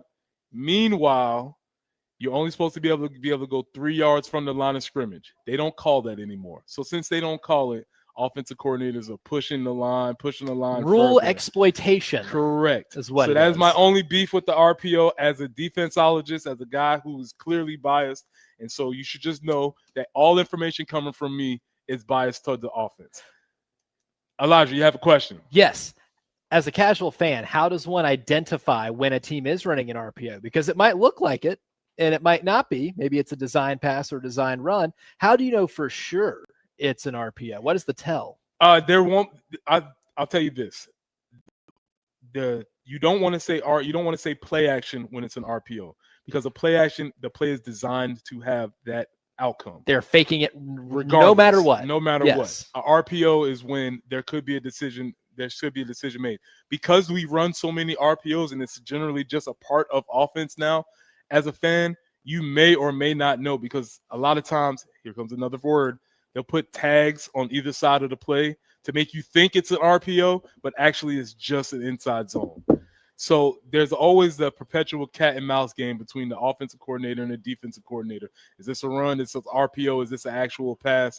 All of those things will be happening at some point. I don't think it's that important for you as a casual fan to know that, honestly. Okay. I think what's more important is to just see the result of it and see if the quarterback made the right choice. That is our first rendition of Professor P. All right. We have all learned something right now. RPO and I'm telling 101. you, we will see Lenore Sellers in South Carolina do enough of that this season. Something to look for when they play next week. But coming up next, we'll answer the question: the Gamecocks aura farming? What does that mean? We'll tell you coming up next on the early game.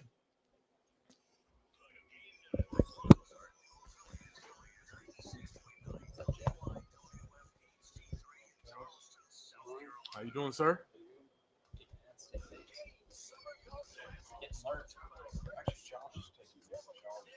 Oh, we're just. Oh, okay. Well, some kind of divvy up the responsibilities here. Some. Yes. Can't do everything. Registration starts at 7:30. Mimosa Bar, provided by Saki's Wine and Spirits. Onion sausage for breakfast and firehouse subs for lunch. And oh yeah, we have prizes. And the golf gun is back. He's into NFL preseason. And again, press number 2 to sign up. But I wouldn't say it's not football.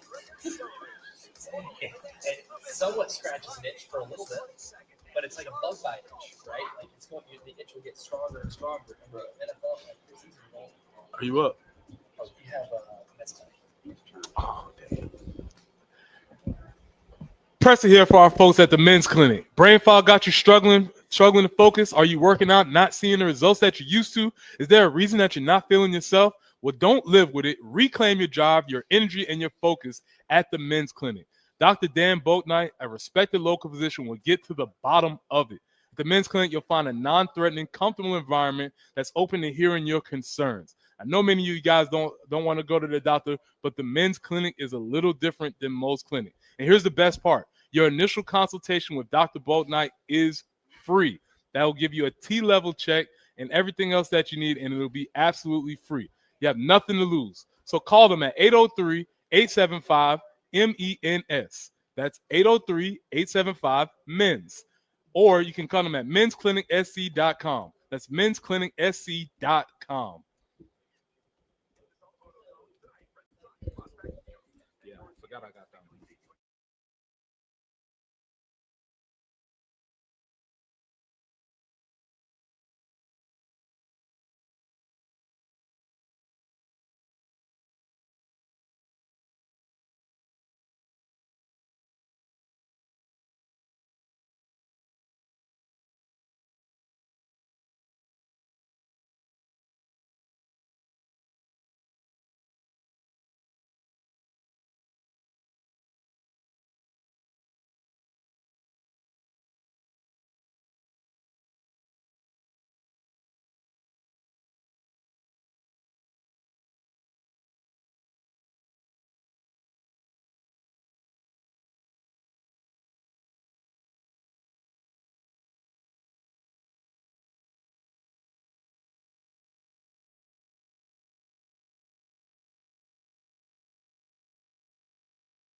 This week we've gone over a few terms that maybe some of the kids are using that you might hear.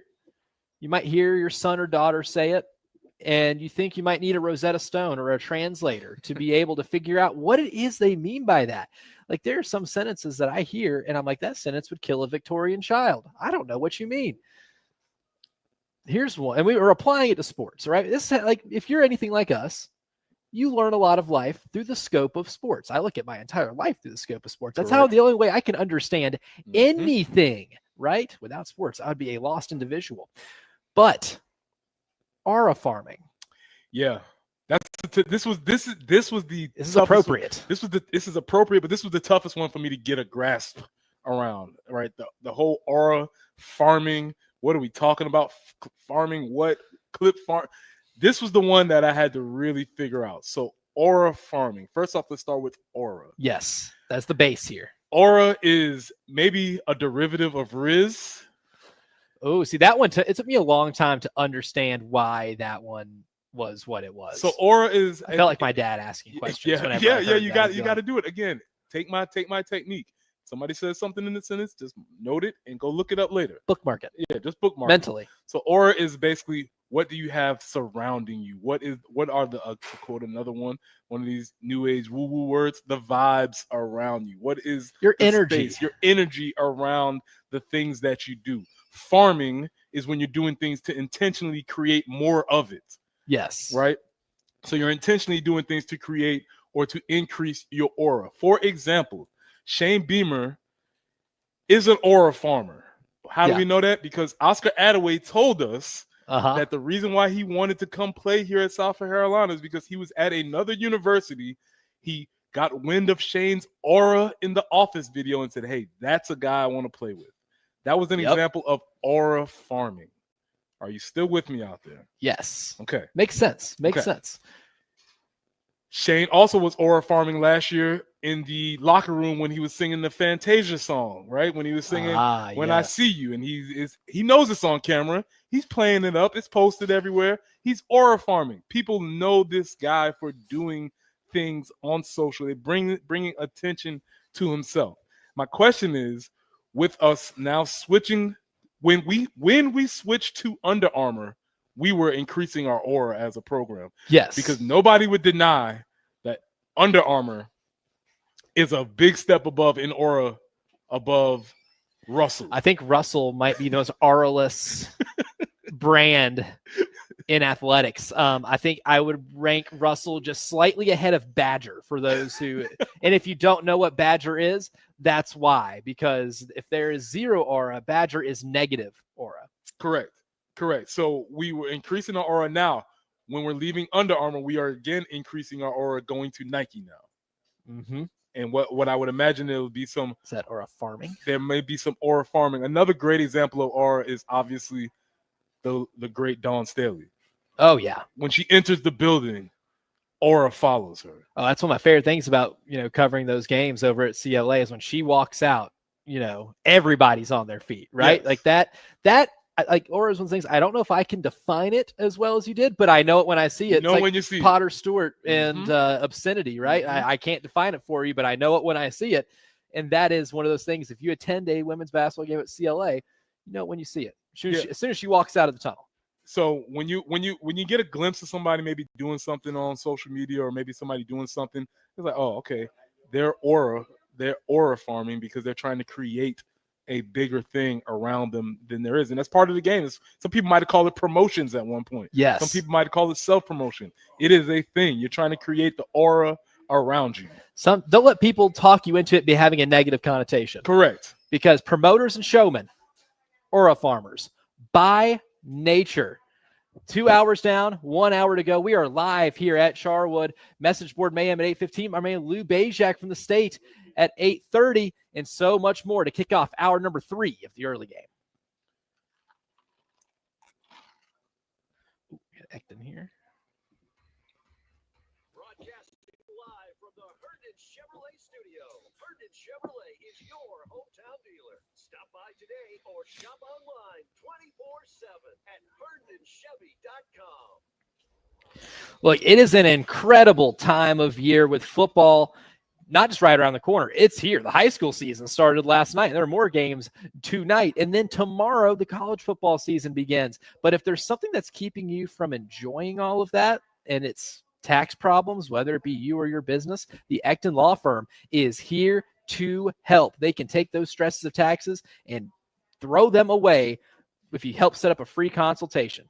You can do that by calling 803-771-9800 because the Ecton Law Firm has a local team that's been resolving income or business tax issues for good, and they understand those challenges that you and your business may face, and they can provide you the peace of mind that deep down you know you deserve. Again, that number, 803-771-9800. Get out of that IRS maze, or you can visit the EctonLawFirm.com. That's ECTON lawfirm.com.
Dutch Fork Road and Hiller Road, still getting that earlier tie-up cleaned up.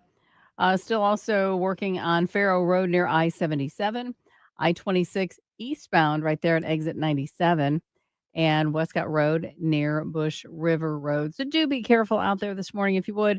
We are looking for a high today of about 79. A chance for a stray shower, stray thunderstorm is a possibility. Just be aware of that. Cloudy, 81 tomorrow, partly cloudy, and 87 for your Sunday. And right now it's 70 on the early game.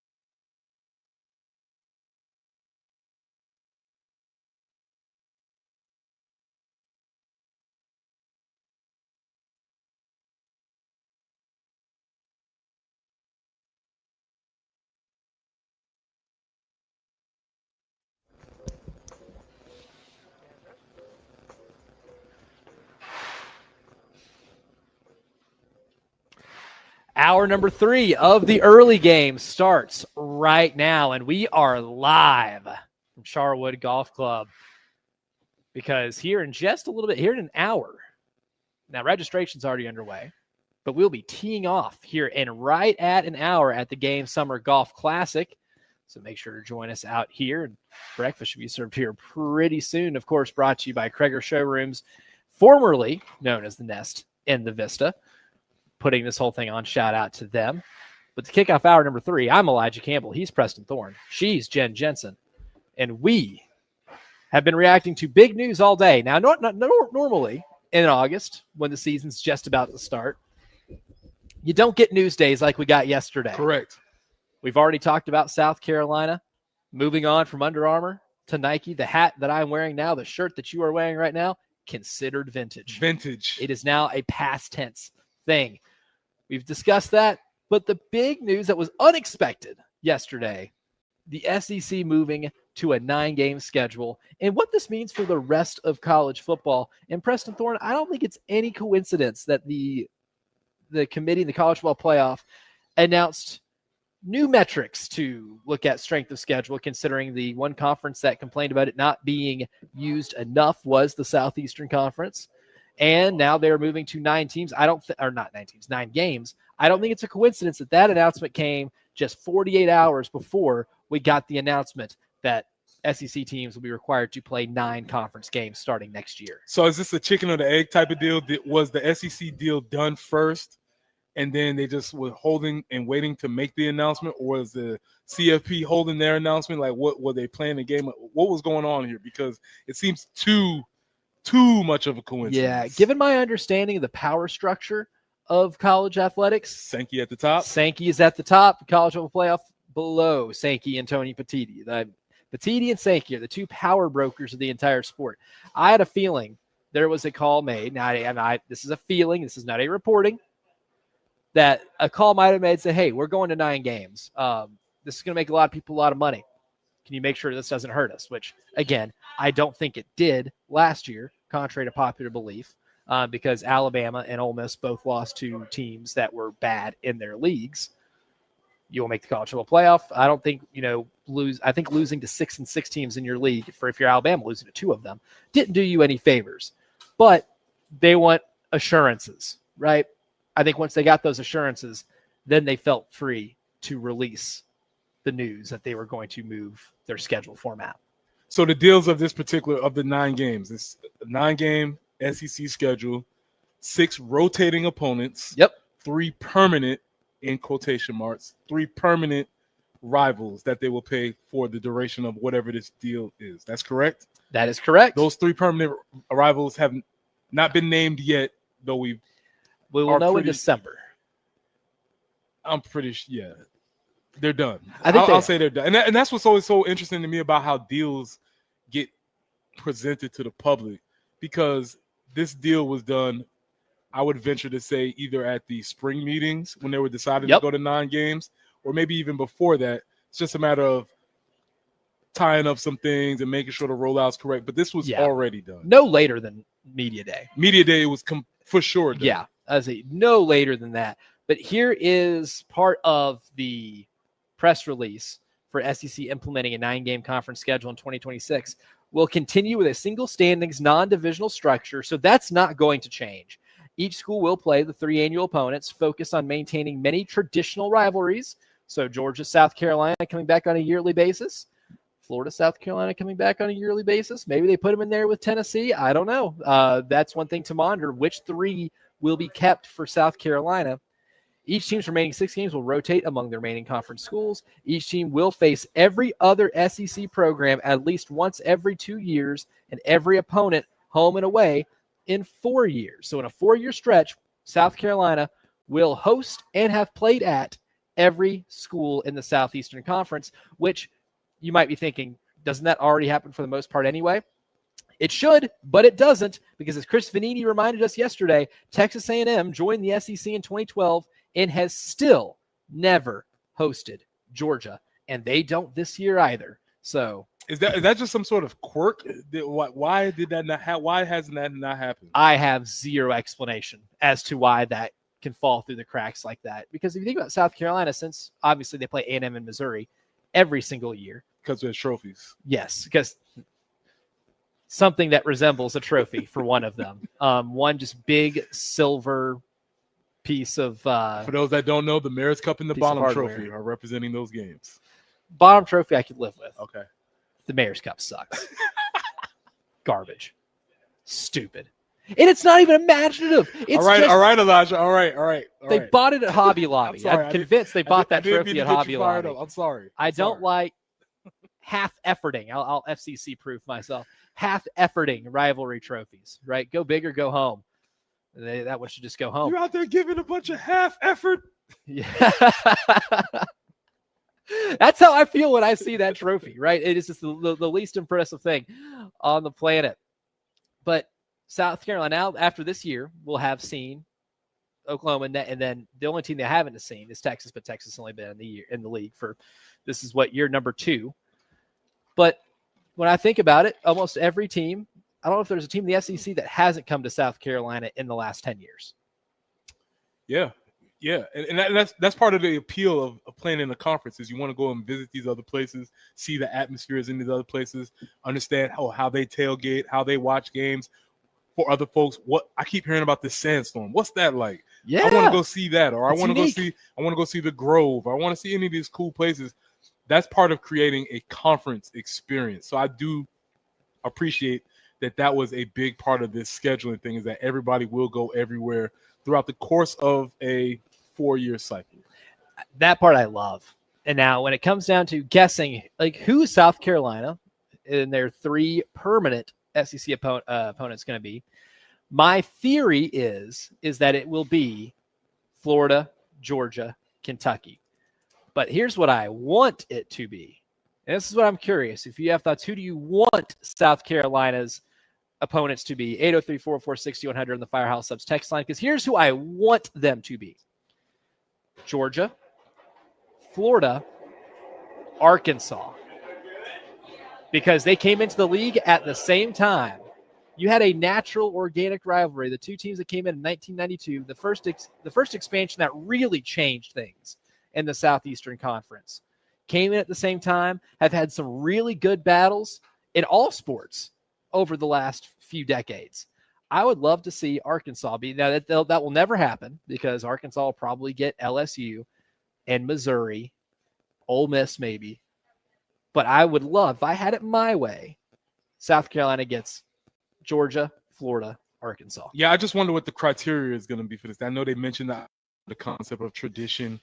Are we talking way back? Are we talking recent tradition? Are we talking geographic rivalries?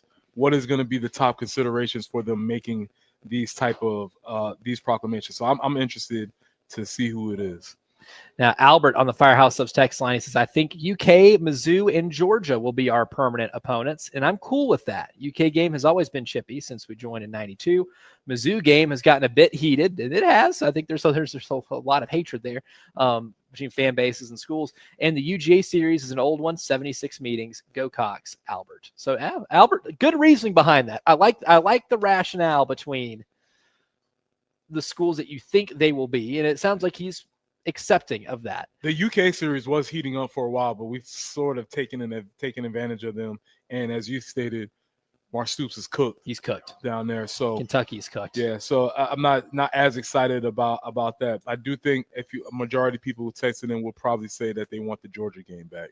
Yeah, the Georgia game, I think the oldest one, right? I mean, I think that's the one that you want preserved. And that's the one I think is almost the free space on the bingo card here. If you're the SEC and you're looking at wanting to preserve some, inter-conference rivalries, if you look at South Carolina, the biggest one is Georgia. Now, Georgia's not South Carolina's not Georgia's biggest rival. That would be Florida. That's where it gets interesting, because you have to figure out exactly who do they value? Who does Georgia actually value as far as their rivals? I know we're their rivals. Speaking for a guy from a town who had a bunch of rivals going back to Somerville, shout out to my Charleston folks down there. A lot of y'all down there were our rivals, but we weren't necessarily yours. You know what I'm saying? Like, y'all hated us, but we didn't really think about you. So that is going to be the interesting part about Georgia. Who do they consider? Do they consider us their rivals, or would they rather have Florida, Tennessee, et cetera, et cetera? Yeah, see, that's the thing. I was kind of reverse engineer this a little bit. Like with Tennessee, like they're going to get Vandy, because who else is going to get Vandy? They're going to get Kentucky. Who else is going to naturally get Kentucky other than Tennessee? If they really want to do this by a combination of like geography and history, and then they're not going to get rid of Tennessee, Alabama. That is one of the staple rivalries of the SEC, along with Auburn, Alabama. So for Alabama, you can already go Auburn, Tennessee, LSU. I think that probably makes a ton of sense. So if you're reverse engineering a lot of this, I'm looking at Georgia. They'll take Florida. Tennessee will already be taken with all their schools. I feel pretty confident about that. If you take Tennessee out of the equation, Georgia's third biggest rival in the SEC. Well, actually, no, it'd be Auburn. They've been playing Auburn forever. That's a huge so Auburn. game. So Huge, Auburn and that's Georgia an will old be school one. huge game. Does South Carolina sneak in there for the number 3? I think it could. Yeah, there's some possibilities to that. So that's gonna require a thought exercise. I want to try to guess every single one because I think South Carolina still gets Georgia. Okay. I'd like to see that. I'd like to see that happen, but there's no guarantee. One of the texter on the Firehouse Subs text line says Florida, Georgia, and Tennessee. Always looked forward to those games. Yeah, I mean those would Traditional, be traditional, ideal things like as you laid out the math on it. I don't know if we sneak into some of those more traditional rivalries for other schools. And then another texter says Georgia values Florida and Auburn well above us, probably Tennessee more as well. They might value Tennessee more, but Tennessee will get taken up by Vanderbilt, Kentucky, and Alabama. I feel like that one's pretty. I feel comfortable about that one because if you just look from at Vanderbilt and Kentucky standpoint, they don't have really many other interconference rivalries outside of Tennessee. Like that's about it, and I think that will probably be taken up as well. So. I don't know. That's tough, but we'll find out in December. From what I've read, the programs will be notified in the middle of the season. That was what said middle of the season. Didn't give us a month or anything. So October maybe is probably when the schools will be notified. They will be notified on the SEC network with a reveal show, I'm sure. And then the reveal show is December. So we're gonna learn a lesson on who's good at keeping their mouth shut from October to December. If anything leaks out, we'll know who's the least trustworthy with information. Well, nothing leaked to this point. Nothing leaked about the 9-game schedule, even though we assume coaches knew. They didn't. It wasn't like they were looking at their Twitter like, "Oh my God!" So they held that secret. I'm sure they can hold some more. Yeah, they did pretty well. So we'll see if they can do it again. So we should know in December. Long way away, but that is when we'll find out the first rendition of a 9-game schedule for South Carolina. Certainly. Some news yesterday made a lot of waves on the message boards. Mike Shula and his motivational tactic made some waves on the message board, and somebody's not too happy about it. We'll tell you what that post is from Message Board Mayhem. That's coming up next here on the Early Game, live from Charwood. Ooh, I forgot to see. Did we bring it with us? Do we have a live read here? I don't think so. I hope not. But I might. Who is this? What time is it right now? Mid-state. Yep. 8:12. Greg. Okay. Like graham cracker. Yeah. Like Jimmy Graham.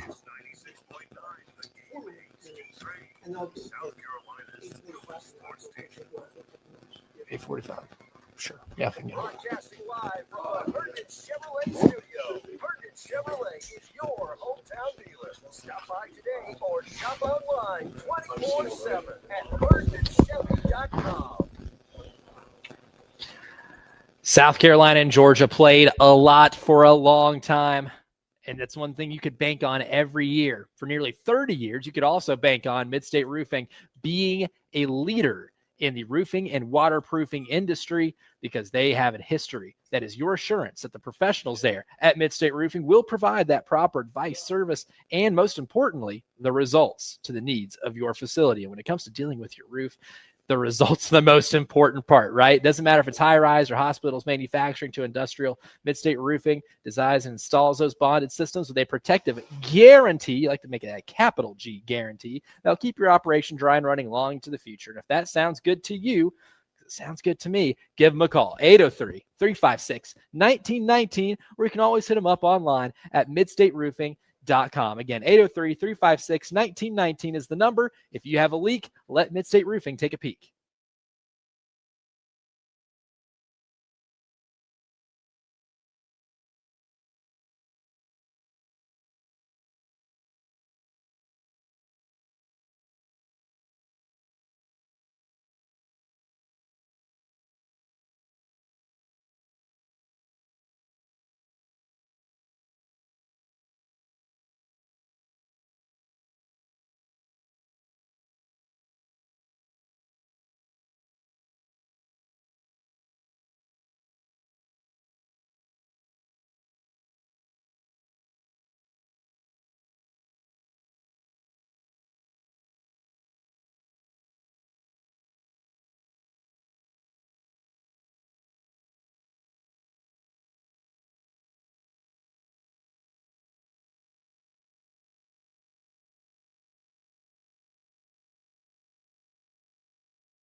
course, we do have some stop and go traffic. I-26 eastbound between exit 102 and 106. Not really a new situation, but just reminding you that it is slow today. Dutch Fork Road at Hiller Road, still trying to get that cleaned up. Faro near I-77. Pond Branch Road near Paxton Pond Road out towards the Gilbert area. And I-26 eastbound at exit 97. We do have a slowdown due to an accident. And yeah, that forecast for today, there is a chance for a stray shower or a storm. We've had some showers this morning, but it is not supposed to be just raining all day. So that's good news there. And looking for a high today of about 79, clouds, and 81 tomorrow, 87 with some cloudy conditions on Sunday, 74 currently on the early game.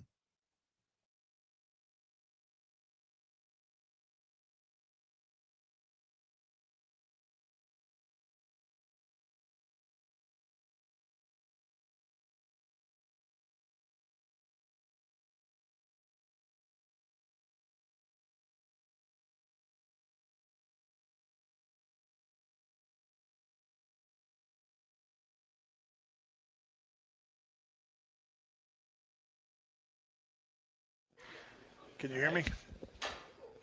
Oh, yeah. We good? Message board mayhem. And, buddy, we get to make fun of some of our own today because we got a kick out of the Mike Shula thing as we are joined by Nikki and Graham from Kreger Showrooms, the artist formerly known as The Nest in the Vista. Happy to have you guys with us for Message Board Mayhem. This is one of my favorite segments we do every week. So before we get some more information about you guys and why you chose to sponsor this great event, we'll let you partake in this as well. Have you guys heard about what Mike Shula has, the offensive coordinator for South Carolina, uses as a motivational tactic for his quarterbacks? Have you heard about this yet? No. Yes, I have. Yes, I do know. Yeah. Okay, so you do know, but you do not know. I do not know. Also, Yes. this is going to be really This is good. great. So This is great. Lenora Sellers earlier this week revealed in a press conference that when they're in film study, if there's something that shows up on tape that doesn't look really good, Mike Shula says it's like taking a dump on his desk. Well, he has a fake, I don't know if it's plastic. I don't know the material is. I haven't seen it. The Big J journalism is limited here, but he will put fake feces on the desk whenever they make a bad play. Right? We got a kick out of it. It was funny. Mike Shula actually had to address that question to start a press conference, and that is a first in my career of hearing that. Well, we do have on Game Control, this made Message Board Geniuses, a post that says, "This is what I hate about today's modern media. Lenoris let it be known as a motivational tool. Coach Shula uses the fake poop as a training reinforcement tool as he trains his quarterbacks. Now most of the media are onto this story, and some question it. Some think it's amusing, and some believe it's not an issue. Unfortunately, with continually bringing it up, it will leave the South Carolina media bubble and hit the national media. Once it hits the national media, there may be some blowback to this method of teaching. The university gets wind of it and asks the football staff to discontinue it. I believe Coach Shula will then have to discontinue the method and not use it anymore. Left-leaning or right-leaning, you cannot trust today's media, IMO. And, buddy, we're talking about fake poop in practice. It is not that deep. And you sure don't want, it's going to be okay. you sure don't want the university getting any wind of that. Yeah. Mm-hmm. Go ahead, Jen. I was going to say, you certainly don't want the university to get wind of No, that. you don't. That would not be pleasant. Correct. Mm-hmm. No, not wow. pleasant at all. Yes, not pleasant at all. So, Preston, we are the perpetrators. If they have to stop, it's our fault. By those who he said the media would find it amusing, I would raise my hand and say, yes, that is me. I did find it amusing, and yes, it also did hit the national bubble without our help. We saw it on we saw it on ESPN, and it is everywhere. So, Graham, you did know about that, but you did not know about that. So, your first reaction is, whatever makes them motivated, right? Why not? If it works, it works. You can't argue with results. That's right. Yeah. So it sounds like it works pretty well. Lenora Sellers maybe had the best 6-week stretch of anybody playing college football last year. I think it works. I like the idea. I mean, Nikki's our boss at the Kreger Showrooms in Columbia. think we should incorporate something like this. You want me to implement fake feces? Whenever I screw up or do something wrong, we just go to your desk and pick it up, and we have to carry it around for the day or something. Until somebody else messes up worse, and then they get to carry it around. Exactly. I like it. Yes, yes. I screw up, and then I can hand it to Brian whenever he does something wrong. We can go so many places with this. I can find some. I'm sure. I'm sure there's some on Like Amazon or something. yes, Yeah, that's one of the big journalism questions we were trying to figure out because it came from Eli Manning, and when he found out about it, he had it the next day. Yes. So there you go. Yes. we need Coach Shula to come in the showroom, tell us where he got it, and we'll take it from there. See, now you can kill two birds with one stone here because he can come into Krager Showrooms, tell you where he got his prop poop, Exactly. but then you can also show him around everything that you guys have going on at Krager Showrooms, the artist formerly known as the Nest in the Vista. Absolutely. I I like this. it. Yes. So what do you guys say? Yeah, what's the latest for you guys? Obviously, there's a name change. Yeah, there's a name change, but we've always been Krager Company, but to help rebrand because we are opening other showrooms that will be plumbing, lighting, and appliances in other parts of this state and North Carolina. So we're trying to just be cohesive, and that way when you do advertising and whatever, it makes it a whole lot easier. You don't have the Nest and Design on Tap and all these names out there. We're Krager Showrooms. So See, that's good. Big J journalism stuff because I had to clarify that the Nest wasn't something that might have burnt down after you guys let Terry Ford cook in that kitchen for a little bit. That is when things got really dangerous. So I tried to. It got heated. That's Yeah, right. Got heated. I yes. tried to make an inference as to what might have happened. Relieved to know that is not the case. Nope. But no, we're still doing the same thing. New products. We've got a lot of Ooh. new products we have. on the floor for sure. Trying to update constantly. I mean, I see we had 15, 16 new lights brought over. 20. Yes. Oh, sorry. 20 lights going up Wow. next week. Yeah. Sir, you just wrong quoted 15 to 20. You Hey. get poop feces You now. get Yep, that's it. That's The not first- my department. That's not my department. I'm the appliance specialist. But yeah, we are updating as best we can, and we are constantly innovating, and at the same time, we're there to give the same great service we have for the last 10 years. So nothing's changed except for the name, which is what's important for people to know.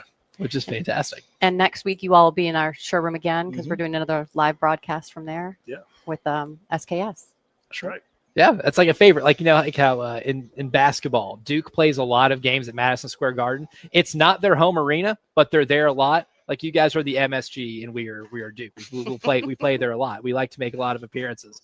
Terry's cooking again. Oh my gosh. Oh, well, that's a fire hazard. That make sure there's a fire marshal on hand or that you Fire have the marshal department came on through call. this week. He found out Terry was going to be there, and we were doing live demos. Fire marshal came through this week. We're updated. Yeah.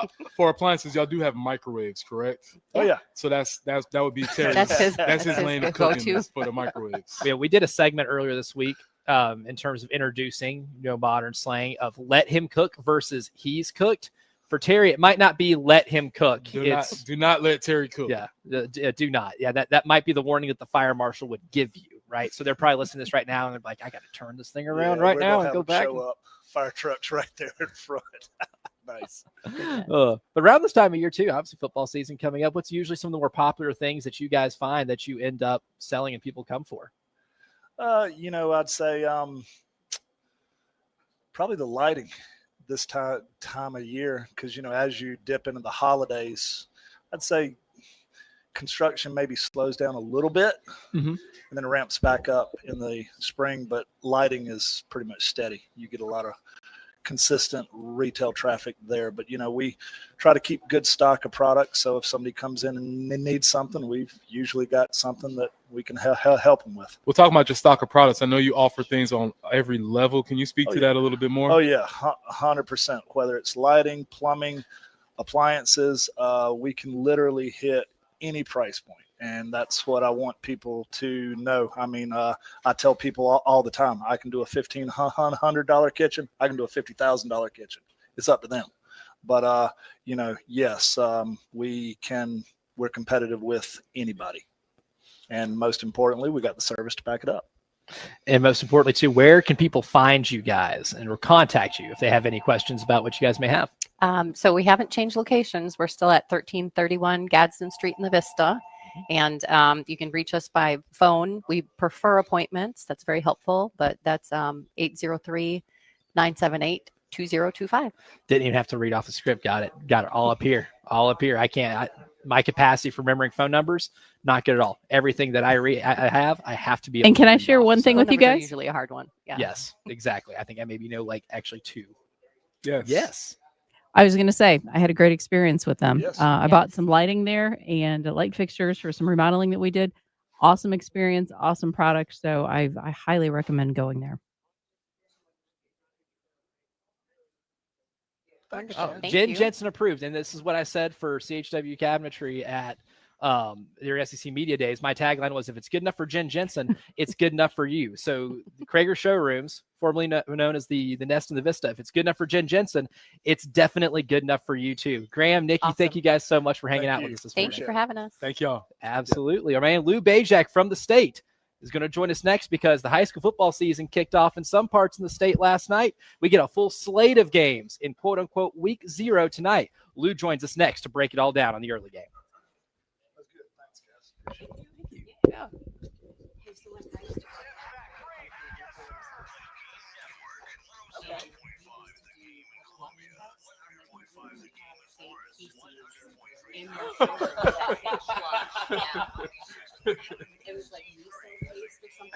Oh, God. Okay. Oh, it was like lifelike. That's hilarious. You guys can carry on the tradition. Call it Mike Shula. Do we have anything here? I don't think so.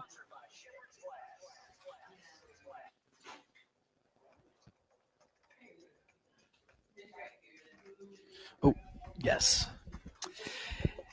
If travel is a barrier to care for you for physical therapy, Vertex PT Specialist is here for you. Look, whether you're managing a chronic condition or you're recovering from surgery, traveling to get to where you're getting physical therapy can be really difficult. But with Vertex PT Specialists, that skilled physical therapy is delivered right to your door. That's right, because their outpatient home health team brings that one-on-one clinic level care straight into your home, serving both Lexington and Richland counties. They go above and beyond to make sure they meet you where you are at when it comes to your physical therapy, whether you're recovering from surgery, managing that chronic condition, or you just need the convenience of a home-based care. If that's something you need, give them a call, 803-973-0100, and let Vertex PT Specialists bring recovery to you.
Big slowdown and need to kind of make a travel plan adjustment. Dutch Fork Road between Hiller and Three Dog Road. It's basically saying between Wessinger and Three Dog Road. That is closed due to an accident. So if you are there on Dutch Fork Road, try to map out something different because between Wessinger and Three Dog Road, that is closed. I-20 westbound after Clemson Road, the left lane currently blocked. I-20 westbound at Monticello, the right lane is blocked. Faro at I-77 still working that. I-26 eastbound at exit 97. Pond Branch Road at Paxton Pond Road. And yeah, a little bit of rain scattered today. It should not be a washout, but a high of 79, cloudy, and 81 tomorrow.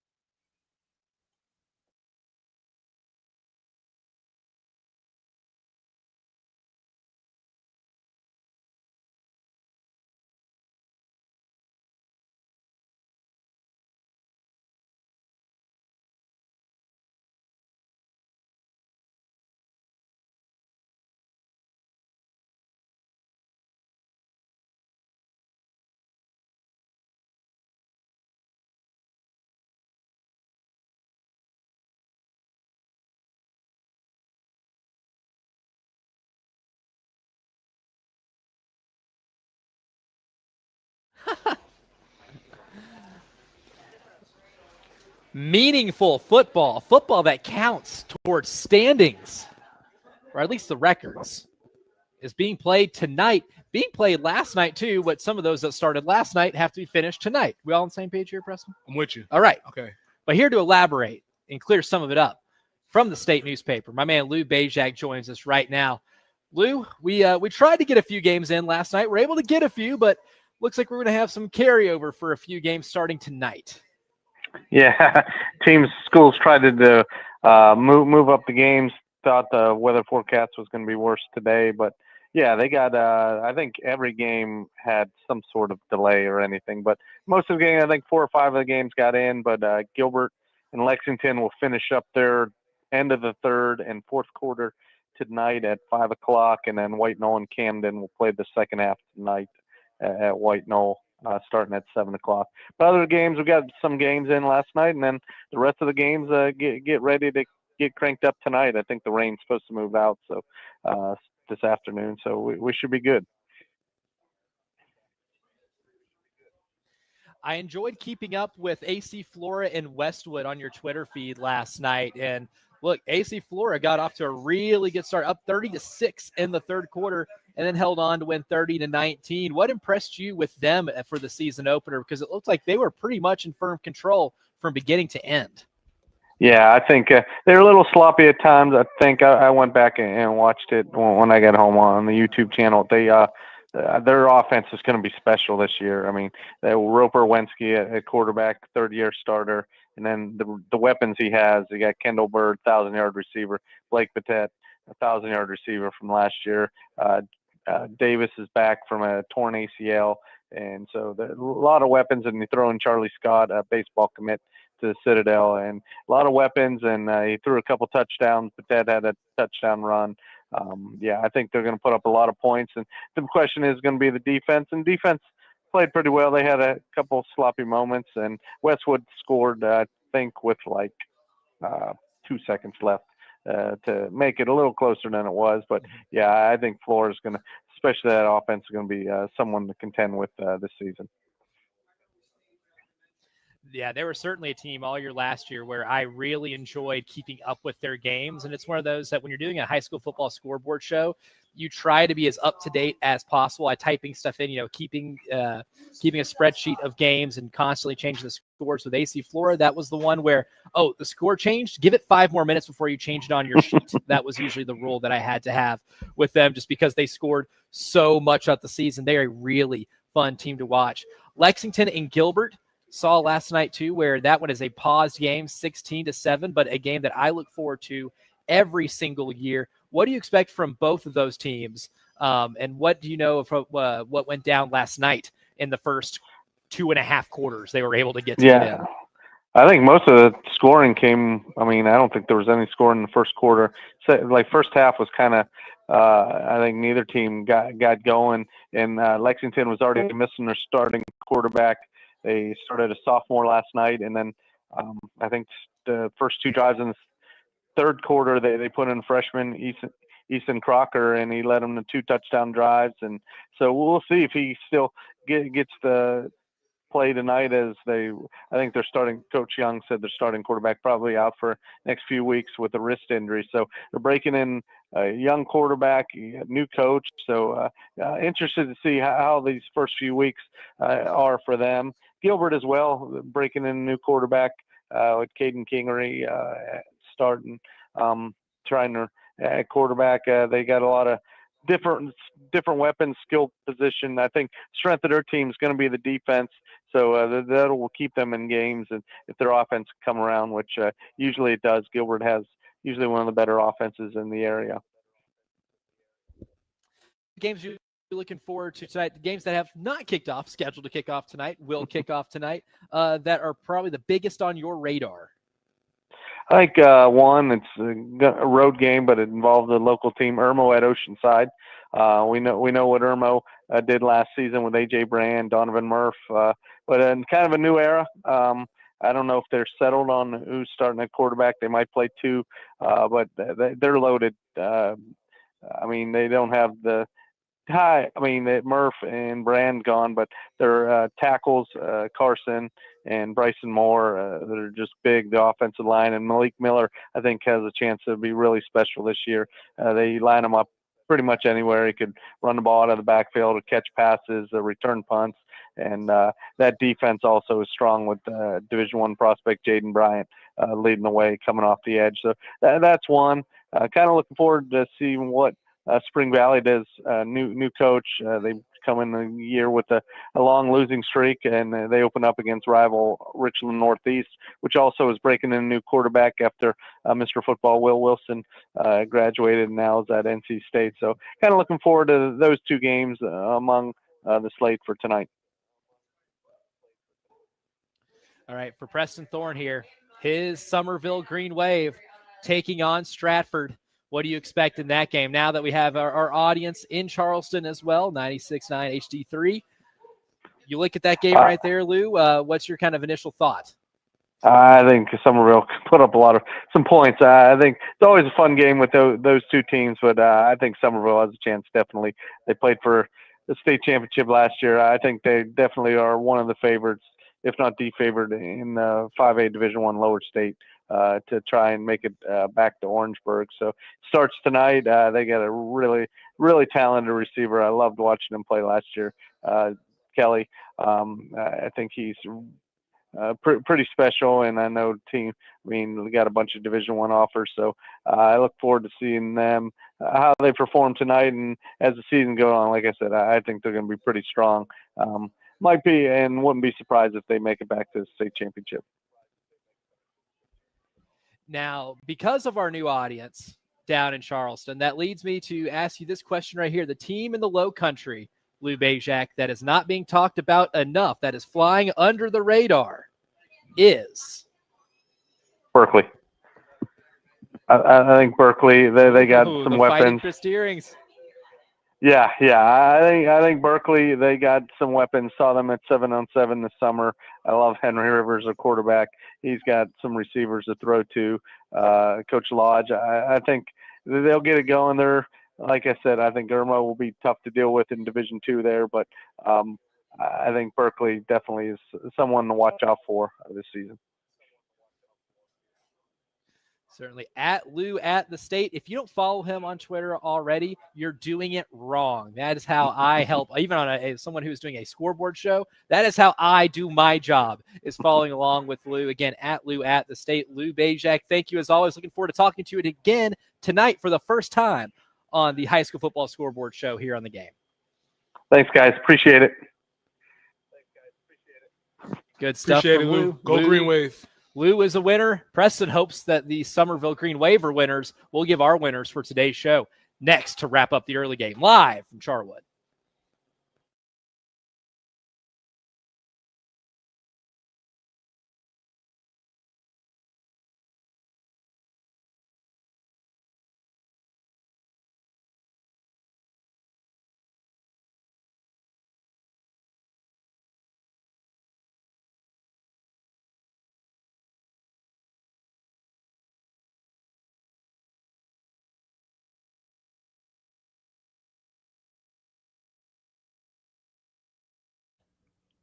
Hey, it's Jen Jensen for Mill Street Flooring. Discover the unparalleled quality and selection at Mill Street Flooring, your go-to destination for the finest luxury vinyl plank flooring in the Midlands. They're exclusive distributor of Case Luxury Flooring, offering wear levels from 12 to 28 mils for durability and style. Now, if you're a contractor, a builder, or an installer, you will appreciate their factory direct prices and manufacturer's warranty. And the great part is, when you select the flooring that you want, you can take it home that day because most cases they have it in stock. With samples available and LVP in a wide array of patterns and colors, you can find the perfect flooring instantly. Choose the standard and wider planks to fit any space, any budget. No order is too big or too small. Visit millstreetflooring.com or call Joe at 803-424-8547 to arrange your appointment at our Lugoff or West Columbia locations. At Mill Street Flooring, there's never a good reason to spend more than you have to.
As we do every morning to round out the early game, we give out our winners to appease Mike Singletary, who once requested them. So we're going to give them to him. And our first winner of today's show, the reason we are here at Charwood right now, one and only, Rock Lucas. Rock, thanks for coming by and hanging out with us. I'm glad we got you when we did. And no better way to say our winners of the show than to have on the guy that is the reason we are here right now. I hope somebody's recording this so I can go home and play it for my wife. Hey, you can show it on YouTube. Just go back on YouTube and pull it up and say, oh, yeah, listen to this 10-second snippet right here, and then just remember this whenever you get mad at me. That's like every once in a while when very rare occasion when she tells me I'm right. I said, can you repeat that? Put my phone up so I can record it. Turn the recorder on and just be like, just one more time. I'm sorry, I didn't hear you. I need evidence that this happened. Correct. But we got a lot going on today. I've already sampled the onion sausage, got the mimosa bar and Bloody Marys as well, and then Firehouse coming in for lunch. I mean, you guys have gone all out for this thing, and it is an absolute blast to get to be here. It's a first-class event, and we're just our privilege to be partners with y'all and have y'all out here every year, well, twice a year. Yeah. In the spring and fall, and we look forward to it. And y'all do a great job. The whole crew does a great job, and even the on-air personalities. Exactly. The least important of everybody. Yeah. The whole offer, exactly. The people that are holding this thing up, from the text to Jen and back in the studio, those are the important people. We just yap. So we just talk. That's the easy part. They're doing a great job. That's kind of the same thing here on the golf course. We get the credit, but everybody behind the scenes, the guys that was out here at 5:30 this morning, out in the, got caught in a couple of rain showers, but hopefully it's gone for the day. It never rains on the golf course during the tournament, so hopefully it's going to be great today. Yeah. What's your favorite thing about doing this every year? Because it's always a lot of fun. And obviously there's a reason that we keep coming back, and we love hanging out here with you guys. What's your favorite part about doing all this? You better love adversity and you better love people. So we deal with a lot of adversity and, fighting the weather and Mother Nature, and then still trying to get the golf course maintained and mown and everything ahead of the tournament, and just all the people out there. And then you just go hang out and watch everybody, the onion sausage and the Bloody Mary bar, and everybody just, camaraderie and, so all the talking that goes on before you even get on the golf course. So the tournament's sort of like the season, how you prepare, and then all of a sudden you get thrown a curveball, and you got to figure things out, right? Yeah. So, like I remember one year watching a guy, I think he played at Swansea, went to Auburn, was the starting defensive lineman. He said, "Coach, they didn't do that in high school last year." Correct. No, they don't. Do we have a season record prediction for Rock Lucas? Oh man, I hate to say this, but I hate all the preseason hype about, a playoff contender. I hate that. I'd rather be sneaking in under much the like radar. we did last year, but I'd rather actually sneak in. Right. And I hate all the, some people thrive under the pressure, some people don't, but I'd rather have been, sneak in, be a 15, 16, not a contender, and then next thing you know, you're there. Uh-huh. But not as close as last year. I want to be in. But, I'm going to say, 8.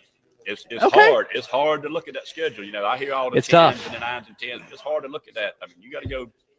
Well, I guess the best thing is that we've come to a point where 8 is a realistic expectation around here. But we forget 8 is not anything to sneeze at. That is by any measure. In the SEC, that's a win. That's a good season. That's a really good season. And, and I'm always, my wife gets on me too. My son, they always get on to me and said, I always plan for the worst and hope for the best. Okay. That's a good way of thinking about it. Yeah. That's a really good way of thinking about it. So, yeah, 8-4. I can see it. Historically speaking, teams that are number 13 to start the year usually win at least 8 games. I think it was in the last, 10 years? Yeah, in the last 11 years, only twice has a team had a losing record starting off at number 13. And I think it was 8 of those years, they won at least 8 games. So it's a pretty good omen. I think you're honest. Historically speaking, you're definitely on to something. Winners for today, we got about a minute left. Preston, your winners for today's show. Under Armour. Under Armour is my winner for today. I know people are all on about, they're talking about how Under Armour is not cool anymore. But in 2007, we were the coolest kids in town when we were click-clacking and protecting the house. So Under Armour is my winner for the day. See, I mean, Under Armour was really cool. Again, as somebody who's in middle school, whenever Under Armour was established, got a lot of Under Armour stuff for Christmas one year, was really, really cool. Just didn't. It's like Creed. You made a good point. It's like Creed. It just hasn't aged as gracefully.